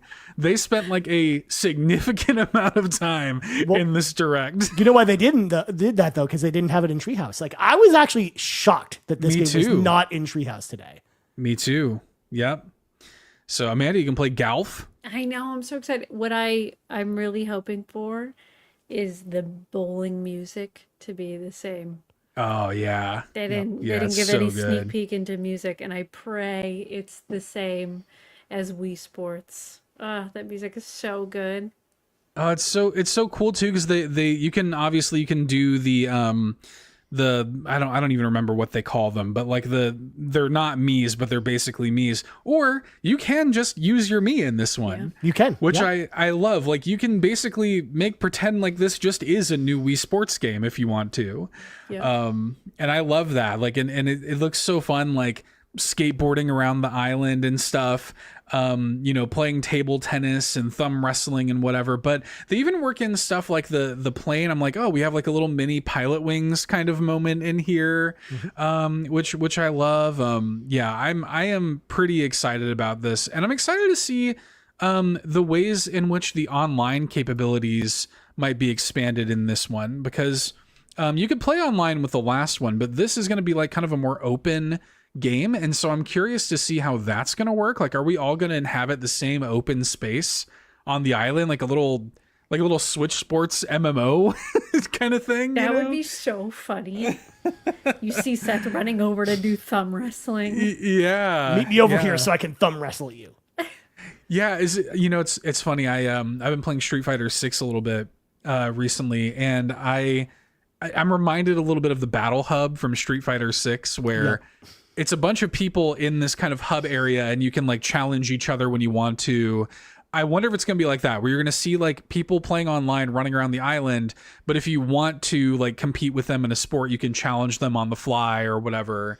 That would be really cool. And it's coming out the same day as Final Fantasy. So it is. Yeah. Great. Love it. Pick your poison. Which way are you going? I'm getting them both. I was going to say, why not both? Both. Yeah. Okay, no I'm las getting them dos. both. Yeah. But I'm very excited for that. I don't know. Anybody else excited about Switch Sports Resort? Yeah. Yeah. Hell yeah. Really Yeah, good. I actually, it's funny you brought up Wii Sports because, like, I had a Wii at launch, and Wii Sports was honestly the game I played the least because I played a lot of Madden 07 and, Twilight Princess and Red Steel on the Wii instead of Wii Sports. But the one I got into was actually Wii Sports Resort. I played a ton of Wii Sports Resort, game. and this is the vibes I'm getting from this game. Yes, it's still missing some of the games, obviously, from Wii Sports Resort, like the fencing and stuff, but like a lot of the games they showed off were exactly kind of what I was looking for. So like this is actually way more exciting for me as someone who loved Wii Sports Resort, but wasn't super into the first Wii Sports. Getting a game like this now, finally, I'm like, yes, this is exactly what I wanted from this. So, yep, this is one that I plan on getting at some point. Yeah, I mean, Ribo took those words right out of my head. Didn't expect you to be a Madden player. We all contain multitudes. I was gonna say every 3 years, Amanda, I usually pick up Madden. Wow. But the thing is, with the Madden on the Wii, you got to use like the Wiimote to throw the ball, and it was like hell way yeah. more involved than like a normal Madden game. Or likewise, you had to use it to like catch the ball and stuff. Like, so it had to all run the with motion it? controls. Yeah, exactly. Like you had to do a bunch of like a little baby. you had to do a bunch of stuff, and of course, the Wiimote just could not handle it. But so, Of course. Yeah. but I played it a ton. Like I was actually really into Madden. But actually, I play. Believe it or not, I play a lot of sports games. I play that. I play NHL, NBA. Like I play a lot of sports games. Learn something new every day. I just play a lot of Hell games yeah. in general. So that shouldn't be surprising to anybody. Yeah, very, very good. I'm excited for that. Okay, well let's go back to let's go back to Amanda then. Amanda, what's Hi. next game you want to highlight? Okay, can I highlight two at the same time? Sure. Okay, Pikui Nui Nui Nu 2 and Big Walk. Big Yeah, one. they are kind of similar, aren't they? Yeah. Kind of. I have had Pikui Nu, I don't even know if I say it right. Pikuniku, I think. Piku Niku. Yeah. I've had that on my wish list in the eShop for so long, and now I'm like, I'm just gonna get this one instead. I loved this trailer. It was so derpy, and like as we're watching it, I'm like, I have no idea what the objective of any of this is, and I'm like, I don't think I need to know. I think it's great. I think it's like weird, but a good kind of weird. So Yeah. I'm excited for it. Yep. I think this will appeal to that kind of Tamagotchi life crowd a little bit. Like that kind of weirdness. Even like the photoreal food and stuff was reminding me of Tamagotchi life. So, yeah, big old golden foot. Yeah, this looks like a lot of fun. I was surprised that they announced this and it's not coming out until next year. I know what. Like kind of far away for a pretty unassuming game like this. No. They Yeah. really could have just Sad. waited. That's what I was kind of What thinking. doing? Yeah. Why do you get me so excited about this now, Nintendo, and then be like, hey, next year? Well, they wanted Right. you to take it off your Steam wish list, clearly. And put it Yeah, on they're your like, Switch just buy playlist. the first one so you'll be ready for the next one. And I've never played it, but I was like, I need this game. I need it. I needed it yesterday. So, and then Big Walk. Big. Just looks so derpy and fun. I played Super Battle Galf with Gizmodo and Mitch and Rybo this weekend, and I was just like, I would love to just play this with them after playing, like, I don't normally play, what did Mitch say? Friend slop game, which I Yeah. hate that term. I hate that That so is the much. official term, though. That's the Okay, term. I hate it. It's disgusting. But I was like, this would be so funny. And what did I say during the direct? I'm gonna like take an item from Mitch and kick it into the water like they do at the end of the trailer. Poor Mitch. It's fun. It's fine. He'll survive. But yeah, this looks really fun and weird and wonky as well. So I think this is going to be a hilarious game for all of us to play. Big old booties. Look at those They got guys. that dump truck. I mean, look at that. They thick on the bottom. They're like, we know what the people like. Yeah, it's gonna be fun. I'm looking for. I know Flea's really excited about this too. This is the Untitled Goose Game devs, so it's gonna be super silly and fun and funny. And I think that Switch is like a perfect home for stuff like this. It's got like the built-in mics and stuff like that, and you're gonna be able to play with like game chat and stuff. And I think it's like a perfect fit for Switch 2, and it's coming out pretty soon. It comes out in August, so yeah, I'm excited. Me too. Yeah, Ryan, are we gonna have you on a big walk with us? I am never going to play this game. Ever. I have layers, but that is not on my layers. I'm sorry. Damn. Give me Madden, Madden yes. instead. Wow. Big walk, no. Now, Depressing. I will instead replay for the 7th time Peter Jackson's King Kong, the official game of the movie, instead. Okay. Well, They're pretty comparable. Pretty so, comparable. yeah. One and the Yeah. same. Yeah. Okay, Whatever. It's fine. it's all right. Ryan, shout out another one for me. All right. Well, this is the game that Seth probably expected me to shout out at the beginning. I mean, to be fair, we kind of knew about this game already because it was announced last year. But Fire Emblem Fortune's Weave, I was so excited to see it today, to hear more about it. Because honestly, we hadn't really heard anything since it was first announced. All we knew it was supposed to be this year. And they were like, all right, we'll see you later. That's about it. And they kind of had introduced the 4 main characters in this game, because you'll be able to kind of select between them, and they'll have like different stories that you'll go on. So I imagine it's going to be similar to Three Houses in the sense that you're going to pick one of the 4 characters, like you'd pick a house, and then the story will kind of, mold along with that. But of course, I just realized 4 Fortunes Weave, 4. I wonder if that's what they're going for there. We got 4. What? yeah, 4 characters. yeah, Fortunes Weave. Weave. Yeah. Yeah. 4 characters, Fortunes Weave. Yay. It makes sense. Anyway, Look at these baddies. Oh I my know. God, the women are so hot. They I look love so hot great, women. Amanda. But the best part, these are just the main characters. We got other characters, Amanda, in the game to hang out with and get to know and stuff like that. So I think it's interesting too because each of them has like their own unique powers and stuff like that. Like some of them can like teleport across the battlefield, while others can like do like dances and performances to like inspire other party members. Like I think this game is gonna be super awesome. Again, it looks just like classic Fire Emblem, which is exactly what I was hoping for. And I'm interested to hear more. And I can't believe, I did a little predictions thing in the Discord where I predicted release dates and other things for games. I can't believe I got the release date for this one, except I was off by 1 day. Because I said it would come out on September 18th and it's coming out on the 17th. But I can't wait for this. Yeah. We just got the collector's edition announced because of Nintendo, of course, back in the collector's edition game. I feel like a lot of publishers actually are at this point. And I'm happy to report I did secure my pre-order for it, which was very difficult, a lot more difficult than I would have expected because it's selling out everywhere. Yeah, well, in Canada specifically, it's only been on the Nintendo website and then Best Buy, and it sold out instantly on the Nintendo website, and it's sold out now on Best Buy. What? But I managed to get it in time. People are very excited for this collector's edition. In fact, in the States, it's at like 5 different retailers, and it's sold out at every one of them at this point. Wow, So, I need to for real get back into 3 Homes because I have not played it since I got frustrated in the mock battle because I don't understand the battle mechanic. yeah. Well, I mean, strategy role playing games can be pretty difficult to wrap your head around, and like a game like Three Houses, I think it does do a good job of leading new players in, but I actually think that's probably not a great one to start with if you're new to the genre.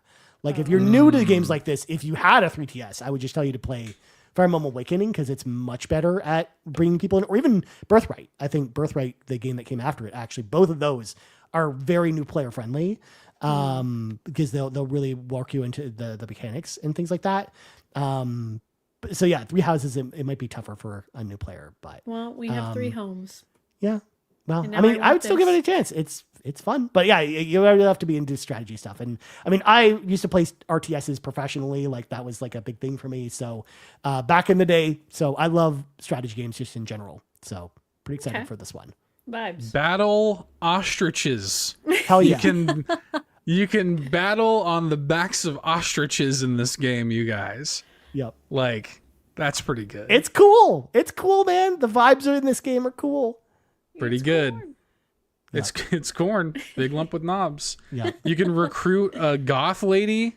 Yeah. Well, you Like- can recruit lots of people, they said. You go on the open world and you can go to different locations and go on quests and recruit new people. Like, Pretty good. it seems pretty cool. Yeah. I mean, I wonder if you can have tea parties with all your party members again, like in Three Houses. So it's interesting, right? Because Three Houses is a game in which you kind of have like these options when you come into like a new day or week or whatever in Three Houses. It's like you have the option usually of like tackling some big like battle mission, or you can have like free time and explore the Garrick Mock monastery. You don't like the free time? No, I just want to fight. I think that's been my irk with Fire Emblem. Is that Amanda they're just like, wants the free time. go teach. She just wants to no, fight. I want to just fight. I just want Yeah. to fight. I don't want free time. I just Yeah. want to go beat them up. No, that's why I Now- like the classic Fire Emblem games, because none of them have that stuff. It's Yeah. really Three Houses. And then Engage kind of did that too, a little bit. Sorry. Yeah, no, it's okay. This one looks like though, and I wanted to pause it around one of these shots here because this looks like it's kind of you can explore, but like you have like kind of open combat, like in a third person perspective. Like this character Lita, I think her name is. She's got an attack. Yeah, your HP and everything, and like you have like your level and stuff, and she's got her sword out. She's opening a chest, like. Well, in the bottom It right hand look- corner, again, it says attack. Like there's an attack button. Right. Yeah. So it looks like there's going to be some measure of like dungeon crawling, kind of like third person exploration in this, which will really, I think, shake things up in a way that we haven't seen with Fire Emblem before. She found like a sword and stuff. But then, of course, yeah, you still have your kind of normal Fire Emblem strategy gameplay. And I think that's really cool. Yeah, I can't wait for this. This is one of my most anticipated this year. Yeah. It's going to be real good. My only point of sadness is the fact that it literally is coming out in the murderer's row of video games, September, right around all those games that we joked about during all Summer Game Fest weekend of games releasing on September 25th, because there's a lot of them. There's so many games in September. So that it might get overshadowed by a lot of other stuff, I think. Yeah. But you know Well- what? You could ask Santa Claus for it and get it in December instead. Oh no, And then make I sure for it. already got the pre-order in place. It's happening day one, but you're right. You could always wait if you wanted to. I mean, out of all the stuff coming out in September, this is the one I'm most excited about. Like this will be my priority, I think, in September. Yeah. So I think Yeah. we'll have to talk about this in September, Seth, after we I play. can't wait. Yeah. I can't wait. It's gonna be fun. Yeah. Very good. Okay. I will mention. Oh, there's a couple I wanna mention, but I'll can group mention. 'em. Yeah. Well, you know what? Let me just address another sort of elephant in the room, because they showcased here, and we had kind of known, people online had noticed that the Kingdom Hearts Cloud versions had been delisted from the Nintendo Switch storefront, which led a lot of people to think like, oh well, they're probably replacing them with like native versions of the Kingdom Hearts games, and sure enough, that's what they're doing, and that alone is pretty cool. But what was really surprising is that they segued right after announcing that into a new trailer for Kingdom Hearts 4 Yep. to announce that it is not only coming to Nintendo Switch 2 day and date, but like presumably this is Switch 2 gameplay that we see in this trailer, and it looks good. Like, Yeah. I got excited about this, and the only Kingdom Hearts game I've ever played was on the PS2, and I was like, I hate this game because I hate Mickey Mouse. I was like, I don't want these other characters, but Damn. this, I was like, oh, I need this game. But spoiler I alert, need Amanda, them. Mickey Mouse is going to be in this game. Mickey Mouse I will be in this know, game, unfortunately, unfortunately. Amanda. I'm so sorry. I know, I'm so not a Disney person, but there's other people, and this looks kind of like intense, so I'm kind of into it. We have seen no Disney worlds from this game yet. Like, even with Kingdom Hearts 3, when they first revealed that, we at least saw like the Tangled, world and stuff like this. And, every piece of footage we have seen of Kingdom Hearts 4 so far has been in this very like modern day city kind of environment. So really curious, like, where that's going to factor in. But so I feel like if they were going to de-emphasize the Disney stuff, they wouldn't have Disney so prominently on the logo. Like, they're going to definitely go to, like, I think that's just that, like, Tokyo, Japan will be the first world you go to. I think Kingdom so. Hearts. Kind of like, because all we had really seen before of Kingdom Hearts 3, before it came out, was like the Hercules stuff. And then, fighting that like shadow on like the sky area. But like those were the very first two things you did in that game. So I'm expecting that to be more like that, where there's going to be Toy Story stuff and Nightmare Before Christmas and Mickey Mouse and all the Disney stuff. Although, Nomura did say in interviews that they are going to try and de-emphasize the Disney stuff a little bit this time around. Like, they're going to try and get away with it a little bit, which is why I think they're kind of setting the tone for that, with this trailer being not Disney. To kind of show things off. But also, we really don't know when this is coming out. And I still feel like this game is very far away. Years away. It's a 2028 game probably. Because if y'all remember, when we got the first gameplay showcase of Kingdom Hearts 3, everyone was all excited that it was going to be out in a year or two. And it took 5 years after that for it to actually come out. So, because a lot of people who are making this are also making Final Fantasy VII Revelation. So like, I feel like development won't go into high gear on this game until after that comes out. So it'll be a while probably. So this is, again, 2028, probably maybe even 2029 at this point. We'll see. But I'm shocked that they showed it then. Yeah, Square Enix likes to do this type of thing, though. Yeah. Seth knows this. Yeah, and they also, I mean, this game was previously announced. Kingdom Hearts 4, like, they announced it even, 2-3 years ago? Something Longer like than that. Yeah, like it's already been a known quantity for a long time. And I mean, this is always the way with Kingdom Hearts. I mean, the wait between Kingdom Hearts 2 and 3 was like 15 years or something like that. Yeah, but there was also a bunch of side games in between, though. That's of course. Yeah. Whereas there's literally been nothing Kingdom Hearts other than 8 different re-releases of the original games. So, But yeah, I'm interested to see when this actually does come out. Like, I would love to be optimistic and say that this is, late next year or even 2028 game, but part of me just knows that it's just going to be probably a while before we see it. But I'm curious because, again, like, are you a big Kingdom Hearts person, Seth? Because, like, I don't think Amanda and I really are. So I'm curious to know. Here's what's funny. I am a big Kingdom. There was a time in my life where I would have told you that Kingdom Hearts, the first one, was my favorite game. Okay. Like, there's a time in my life where I would have told you that. I was huge on Kingdom Hearts 1 and 2, and kind of over time became like a begrudging Kingdom Hearts fan, which is where I find myself today, where I'm like, I'm a Kingdom Hearts fan, but I acknowledge that this is the most convoluted, stupid garbage, Yeah. But I can't help but love it. And there are things about Kingdom Hearts that I think are objectively really good. Like, the music, I think, is universally excellent. It's one of the greatest video game soundtracks. I think that the combat has only gotten better as the series has gone on. Is like a fun, flashy kind of third-person action RPG.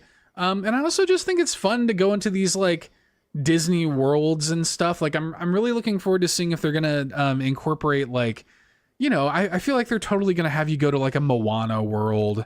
Oh, but it'll be the live action Moana world. Oh, God. Live action The Rock instead of the CG one. Boo. That looks good. Boo. Actually, what if all the Disney worlds you went to, Seth, were all the live action remakes? So Little Absolutely Mermaid, not. Lion King, Aladdin. Like, oh man, how cool would that be? Don't you put that evil on me, Ricky Bobby. Hell no. No, that would be the darkest timeline. But either way, I'm just excited to see it. And I think that, I mean, really for me, and we mentioned this before, I think you had mentioned this at the top, Ryan, to see like all these Capcom games day and date on Switch 2, to see Kingdom Hearts 4 day and date on Switch 2, like all of this amazing third-party support, to say nothing of all these other, ports that were announced during this, things like Stellar Blade and Dragon's Dogma 2. And we can even look earlier in the weekend, Seth, like something like Final Fantasy VII Revelation coming day and date to Switch 2. Like there's a bunch of how these exciting games is that? Like showcases. To be a Nintendo fan and to be somebody like that's a Switch 2 owner, and like, Nintendo fans have not been able to be on like the sort of cutting edge of third-party releases like that since like, I don't know, man, the Super Nintendo or the GameCube or something. Like, well, the Wii had a lot of them. Like you had Call of Duty Call of Duty, but very different versions and very compromised. And oftentimes they literally would just make them like different games. Like, sure. It's so cool that like the Switch 2 is at this place where people want to support it because of how successful the Switch was, and we have things that can like make these games viable on Switch 2. Of course, they're still compromised versions, but they're pretty good. Like seeing the way Resident Evil 9 looks on the thing is pretty amazing, and it's very exciting. I'm very excited to see what is possible with this stuff. Yeah, I think it paints like a really good future for the console going down the road. But what's interesting about the Kingdom Hearts announcement, Seth, going back to talking about the collection, the Kingdom Hearts 1 and 2 are actually going to be also on Switch 1. They didn't announce that during the show, but they actually popped up on the store as an option. If you have only a Switch 1 and you want to play these games, like you can play that version. That is an option. Although, of course, in classic Square Enix fashion, Seth, no upgrade path. Of course. Oh, of course not. So if you buy that version, obviously you're kind of stuck with the Switch 1 version. It's interesting that though they didn't do the other two for Switch 1, but that's another story. But also the pricing on this is very weird because the Kingdom Hearts 1 through 3 collection is a full price game. So in Canada, it's a $99 game in Canadian dollars, which is I think like a maybe a $70 US game, I think. Yeah. But what's interesting is this same collection is also coming to PlayStation 5 because the ports of Kingdom Hearts that exist on that console are only the PlayStation 4 versions, and these have new things to them. And the PS5 version of the same collection is half the price of the Switch version. It's 49 Canadian dollars. Or again, like I think that works out to be like 30 US dollars. So I want to give people tax. like that seems very odd to me that they kind of priced it that way. I guess it's the Nintendo tax, like you said, Seth, but something to look out for if you are interested in these games. Yep. Yeah, isn't that interesting? This actually kind of calls to mind a question from Croco Kyle that maybe we should get into here. Croco Kyle says, how are we feeling about Fire Emblem Fortunes? We've priced this game at $80. Personally, it's worth it for me, but do you think with Nintendo's new digital versus physical pricing model, we're going to start seeing a lot more $80 first-party titles? Love and appreciate y'all. Have a great week. What he's referring to here, if anybody's missed it, Nintendo some time ago announced that starting with Yoshi and the Mysterious Book, their digital games were going to be one price, and then the physical version of the games were going to be $10 more expensive to deal with like stuff like tariffs and the cost of manufacturing the physical games. So with that being said, Fire Emblem Fortunes Weave digitally is $69.99 US, but if you want to get it physically, it is $10 more, making it $79.99. And I think that a lot of people have taken this to mean like, oh, well, the game is $80. So I don't know how do y'all feel about that? Like, does this bother you? The fact that the physical is more expensive? Like, where are you guys at with that? I think it's annoying, but Nintendo actually is not the only company doing this because we saw pre-orders go up for Persona 4 Revival go up over the weekend, and the physical for that is $10 more expensive than the digital version of that game. So like this isn't just a Nintendo thing. I think this is an industry-wide thing that we're going to see more and more with other companies doing. And, as someone who doesn't collect a lot of physical games like anymore, I have like over there in the corner, a large box of NES physical games, but there's a lot of those games that just don't exist in any other way. You have to have the physical games for them. Whereas I think a lot of Switch gamers, I think a lot of us are kind of getting away from physical games. So I don't know. I'm curious to know how much this bothers. I can understand this being kind of annoying to the physical collectors, but at the same time, I can understand the real world implications of why they have to do this. Nintendo isn't doing this because they're greedy or because they need more money. They're doing it because they have to make up for the physical costs of making this stuff now. And it kind of is what it is, which sucks. But I mean, if you look at the price of physical movies now or physical vinyls and stuff, they've all gone up too in relation to this. So I think it's just something that just happens with all physical stuff now, unfortunately. And that's kind of just the reality we're living in. It is much more of a niche thing at this point. So as much as I would love for the prices to be the same, I can understand why this is a thing. Yep. Yeah. What do you think, Amanda? Where are you at on this? Yeah, I mean, I can kind of see Ryan's point of to what they're dealing with from an economical standpoint. I think honestly, poo-poo things if you want. I think it's nice. I think it's they're still kind of in a way putting us first of hey, maybe their thought process is it's less of greed and more of we want to make sure that games are still accessible to everybody. So sure, physical copy, here you go. We want to continue to make them with the understanding that there is a cost increase just due to everything happening in terms of tariffs. But also we still want to, if you're okay with not going that route, we want to give you the lowest price, air quote, that we could at the time of launch. So I kind of like it. I think it gives everybody the option. And if you're not a physical person, okay, cool. Don't be a physical person. Who cares? But if you are, I think at least personally, I will be more selective with what I choose in terms of physical, the titles that I really love, that I would really love to have that physical copy of. Sure, I'll go that route. But most games I buy digital anyway. I sometimes end up regretting that because I can't resell them or anything, which I think that's a whole nother conversation for another day on things that could happen in the eShop for those who finish games and whatnot. But I don't know. I'm kind of okay with it. I'm not upset about that. I understand, especially coming from, my previous role where it was product in retail and all that, understanding how that company was trying to manage the cost of sneakers based off of the tariffs and whatnot. It's just hard. It's hard on everybody, and some things are just unavoidable and they have to do what they have to do. The fact that they're offering a lower cost option, I think is great, even though it's not physical media. It just, in my mind, I view that as, okay, they care enough to where it's okay, if we don't have to charge you that price, we're not going to charge you that high price. Mm-hmm.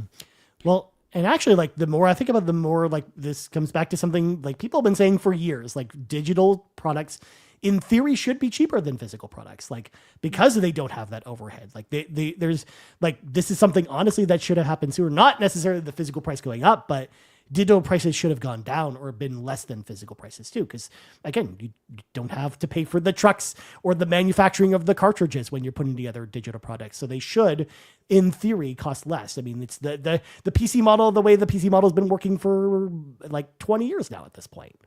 Mm-hmm. Yeah. I'm glad earlier, Ryan, you brought up people that collect vinyl, for example. If you're a physical collector, I think that there should be a willingness to pay a premium for that, because it isn't a necessity. If you really cared that much to save the $10, you could just get it digitally. And I would also encourage people to illustrate a little bit of ingenuity with it too, because if you shop around, retailers like Amazon and Walmart have been listing their games at that $10 discount physically too, at least in the US.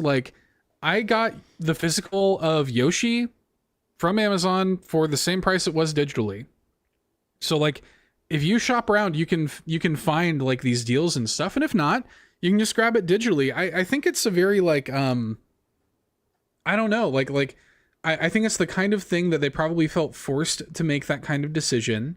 But also I think that decisions like this, I think that Nintendo is making a lot of the right moves here. Their price hike was only $50, as opposed to what everybody else has been doing. I think that they're making the right calls and the right moves, all things considered, with this stuff. And it doesn't bother me one bit, frankly. So, yeah. I was going to say, the alternative is go look at the prices of PlayStations and Xboxes right now. Because, I mean... No kidding. Or God forbid, like a new computer at this point. Oh, yeah. Yeah. Ridiculous. Okay. Who else wants to... You guys have anything else you want to shout out before we...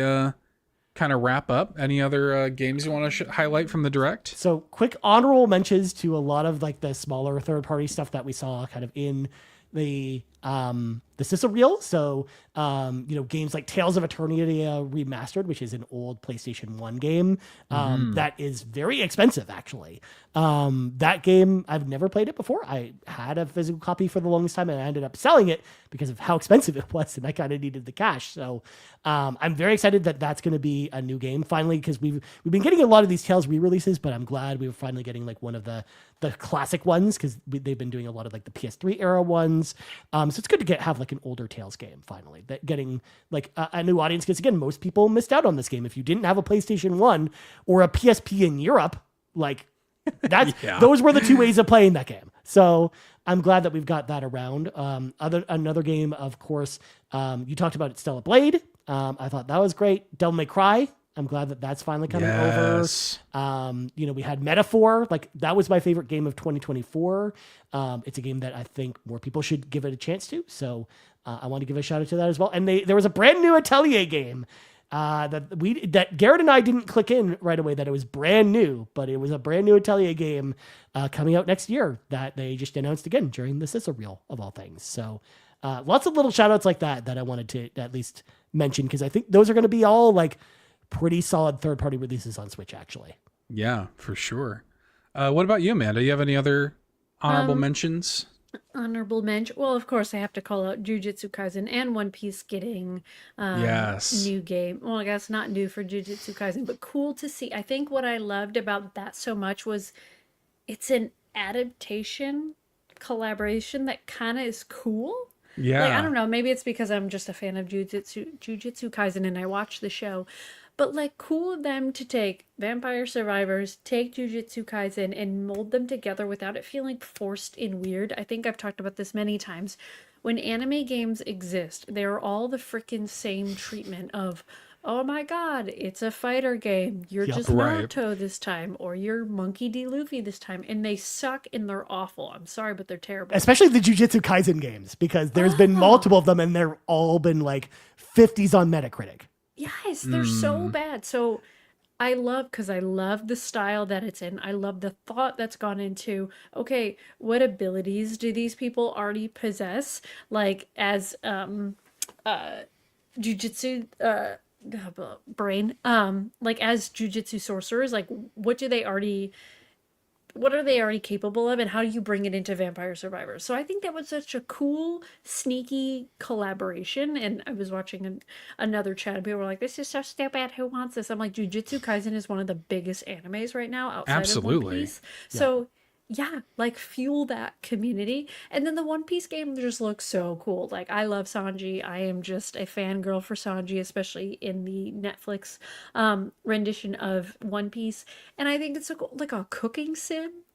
Like, like Cooking Mama, but make it One Sanji Piece. Cooking Mama. Oh, it's so good. It looks so like adorable, and I think it's gonna be funny. And it's a fun, just like little extra sprinkle of something that was like no one expected that. So wanted to make sure I call out those. And then I said this in the live stream and everyone's like, Amanda, that game is too difficult. Watching the announcement trailer for Lies of P, I was like, oh yeah, I'm kind of into it. I kind of don't hate it. So I don't know, like if everyone was saying it can be kind of hard, but I was kind of like, maybe that's like a challenger game for me. I think Elden Ring will also fall into that. Like, I mean, it took me forever to beat Claire Obscure, but I did it. So like, hell yeah, I could do this. And I will remind you that someone told, I think it was Garrett that mentioned this, that they patched in later difficulty options on Lies of P. So like, it was a really hard game. I would say it was even harder than Elden Ring. but they've added some new options to make it easier for people to get into it who aren't into like the super challenging nature of it. Yeah, and if you look at the cover photo of the announcer trailer, there's a cat. So I'm already locked in. This man has a cat on his shoulder. So that do you know me. the sort of premise of Lies of P, Amanda? I think I do, but I also don't So think I know. the character you're playing as is Pinocchio. Okay, I didn't want to say that and be wrong. I didn't want to be. I don't know. They showed Geppetto in the trailer. Lying. Yeah. They talked about it's the game of deception. So I don't know. I feel like it could be kind of cool to play and get into. I don't know. So now, question for you, Amanda: will you be purchasing the announced today $600 collector's edition of it that includes an actual puppet of Pinocchio? No, that's creepy as hell. I do not want that. I don't like puppets. I don't need that. I'm just gonna pretend this boy kind of looks like Timothy Chalamet. So I'm a little just bit. Yeah. He's just that instead. He's not Pinocchio. He's Timothy Chalamet. He's Timmy. Timmy. Yeah. But yeah, I wanted to make sure I call out those. There are like some other things. And I'm sure Seth, you'll touch on this, like Pokopia or Pokopia, Pokoopia, however you say it. Like that's cool that they're planning some updates, and then I think you and I are both excited for Orbitals. So yes, yeah, I'm very excited for Orbitals. That comes out the day before my birthday, so that's going to be fun. That'll be that'll be a fun little thing. I've been looking forward to that since they announced it. I'm glad it finally got a date. Yeah, we hit on a lot of mine, but I did want to just mention, I think the biggest like kind of most significant RPG that was actually shown here was Rhythm Heaven Groove, of course. Having a single player sort of rhythm RPG mode to it, which was revealed in like the new overview trailer for that game. Rhythm Heaven's one of my favorite Nintendo franchises, and I just can't wait. It's coming out in less than a month, and I cannot wait. And it was just cool to see it here. So yeah, dude, this mode looks so cool. I'm actually like, I was already like very interested in this game, never playing a Rhythm Heaven game before. But I love rhythm games, so it definitely should be up my alley. But then seeing this RPG mode, I'm like, okay, this is definitely something I'm pretty excited about now. Yeah, I can't wait. It's going to be super fun. They showed off during Treehouse Live, they showed off a bunch of the multiplayer stuff. It's going to support 4-player local multiplayer, which is great. I love playing Rhythm Heaven games like with my family and stuff. That was we played so much Rhythm Heaven Fever and stuff like that. I love that kind of experience. I think it'll be great for Extra Life. I'm really excited for Rhythm Heaven. So had to shout that out. And I thought it was really cool too that they opened with it. Yeah. Like crazy that Nintendo in the year of our Lord 2026, Nintendo opens their first Nintendo Direct in like 9 months with damn Rhythm Heaven Groove.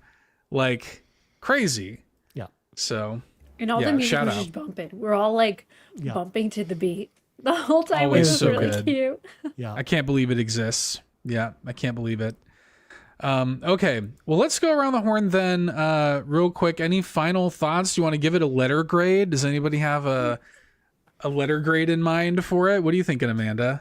I would give it, honestly, not an A+, an A-, but an A. I thought, like, and so I was thinking they're like, oh, what games do I want to talk about? I want to talk about all of them. Like, just looking also at, like, Stellar Blade. I'm like, yeah, like, that's cool. I'm into that, too. Yep. So I think it was an A. I think there was a lot of, I mean, I'm biased because similar to Ryan, I love RPGs and JRPGs, but I just think there was, like, a good mix of stuff.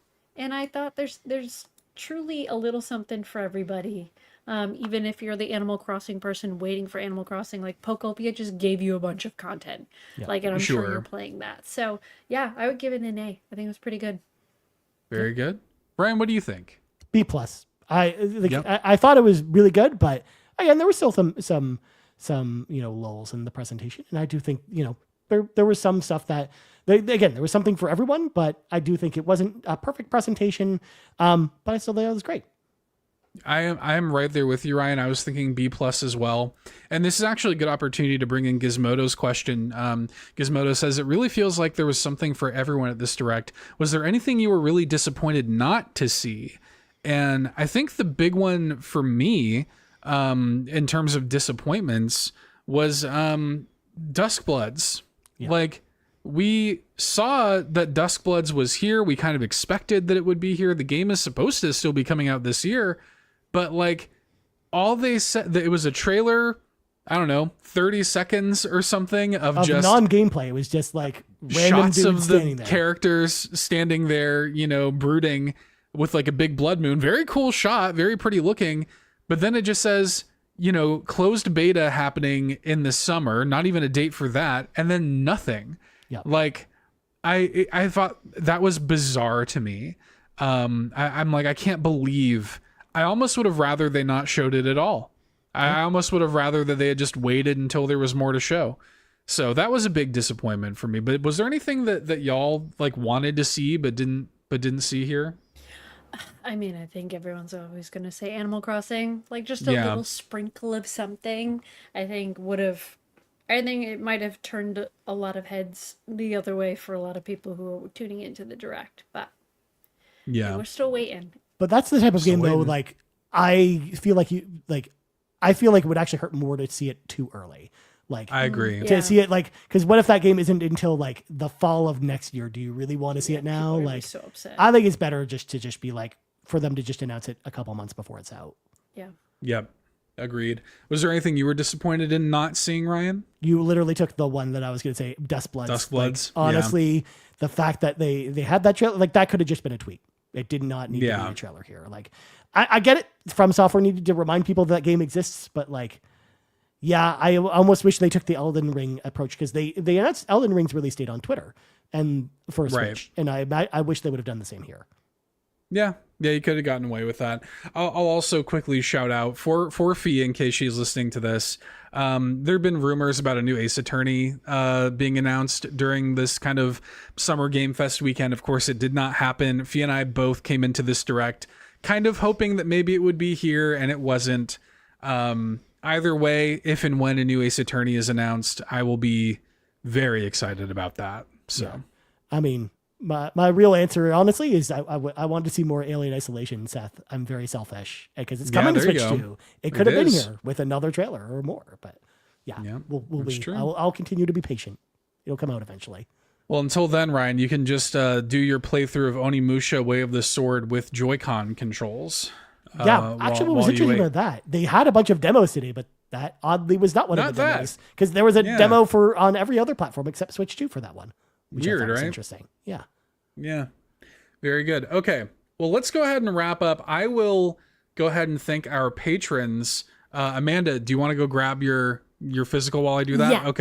Okay, very good. Thank you so much to everybody who supports us on patreon.com/carpoolgaming. I want to thank our ultimate producers, Brendan Myers, aka _Winter Gamer, Jonathan Brown, Yaby, whose music can be found at linktra.ee/pme.jib, Jonas Young, Tony Baker, and Trucker Sloth. You guys are amazing. Thank you so much for your support. Thank you to our platinum producer, Brian Reese, and our gold members, Adam K, Awesome Dave 1337, Benny, Brad Moore, Cecily Carrozza, Dan and Luma, Dannohh, Emily O'Kelly, Jan32, Laura, Ligerwoods 330, Mr. Giggles, Teehee, Patrice Mallette, Peje EP, Stephen Keller, Technical Michael, and Uncle Tim Paullin. We appreciate y'all so much for your support. Join their ranks at patreon.com/carpoolgaming. See, embarrass us with the embarrassment of riches that are over there waiting for you. We will be so embarrassed by our riches that you'll discover on patreon.com/carpoolgaming. Amanda is back with her physical. Okay, I have two. This is my first one. This is Louis. Hi, Louis. Oh, hold on. He's very fixated right now. He's wiggly. He's so excited to be Louis. here. Oh, he's our new He's out. 10-month-old. Yep. He's playing with the string of the other physical. That's why. Oh my gosh. So this is the other. This is There the they cool are. toys. Oh God, I was speaking about earlier, and Louis is like, "Give me that." He's so Give me excited. that. So Louis is yeah, like, you've "That's got all mine." the different Pokeballs in here. Pretty cool. Pretty neat. Very good. Okay, can you get this out of your mouth? That's not for you. But yeah, this is Louis. Louis was sleeping in the hood of my sweatshirt earlier. It was very. Aw. Louis took you off. Bye, camera. Louis. Oh, Yeah. he stepped Yeah. on everything. Oh, he's gonna click. That's what But cats yeah, do. this is the Yeah. baby, the newest baby. The new baby. The new Aw. baby. Squirmy. Look at that little Again. guy. Just a little guy. So, yeah. I That's love it. I love it. Okay, Ryan, thank you so much for hanging out with us tonight. Always a pleasure to have you on the show. If you would, point people in your direction, tell people about the RPG Cave and where they can find you online. Absolutely. Well, first of all, thank you both for having me on the show this week. It was super fun. I'm glad we got to not only watch the direct together, but also do the show together. So huge thank you to letting me be on the show tonight. As for me, you can find me in all the places, the Carpool Gaming Discord, as well as backlog.com and letterbox.com, all at Ryan Turford, where I update all the things. I'll put write about all the movies and games that I watch/play. I also do the RPG Cave, as Seth mentioned, here on the channel, which is, of course, our weekly role-playing game podcast, along with Garrett Bland. You can find us on your podcast feed of choice, or every Saturday at 11 a.m. Eastern time. We go live here on YouTube and Twitch, and we talk about role-playing games, as well as whatever Garrett feels like talking about during his things segment. I also stream here on the Twitch channel, twitch.tv/Carpool Gaming Live, every Sunday night at 7 p.m. Eastern time. And next week, or this week coming up, Seth and Amanda, going to be very special, because I will be doing my next cosplay stream, which of course was thanks to everyone's support during Extra Life, where I'll be dressing up as Sailor Jupiter while playing Sailor Moon R on the Super Nintendo.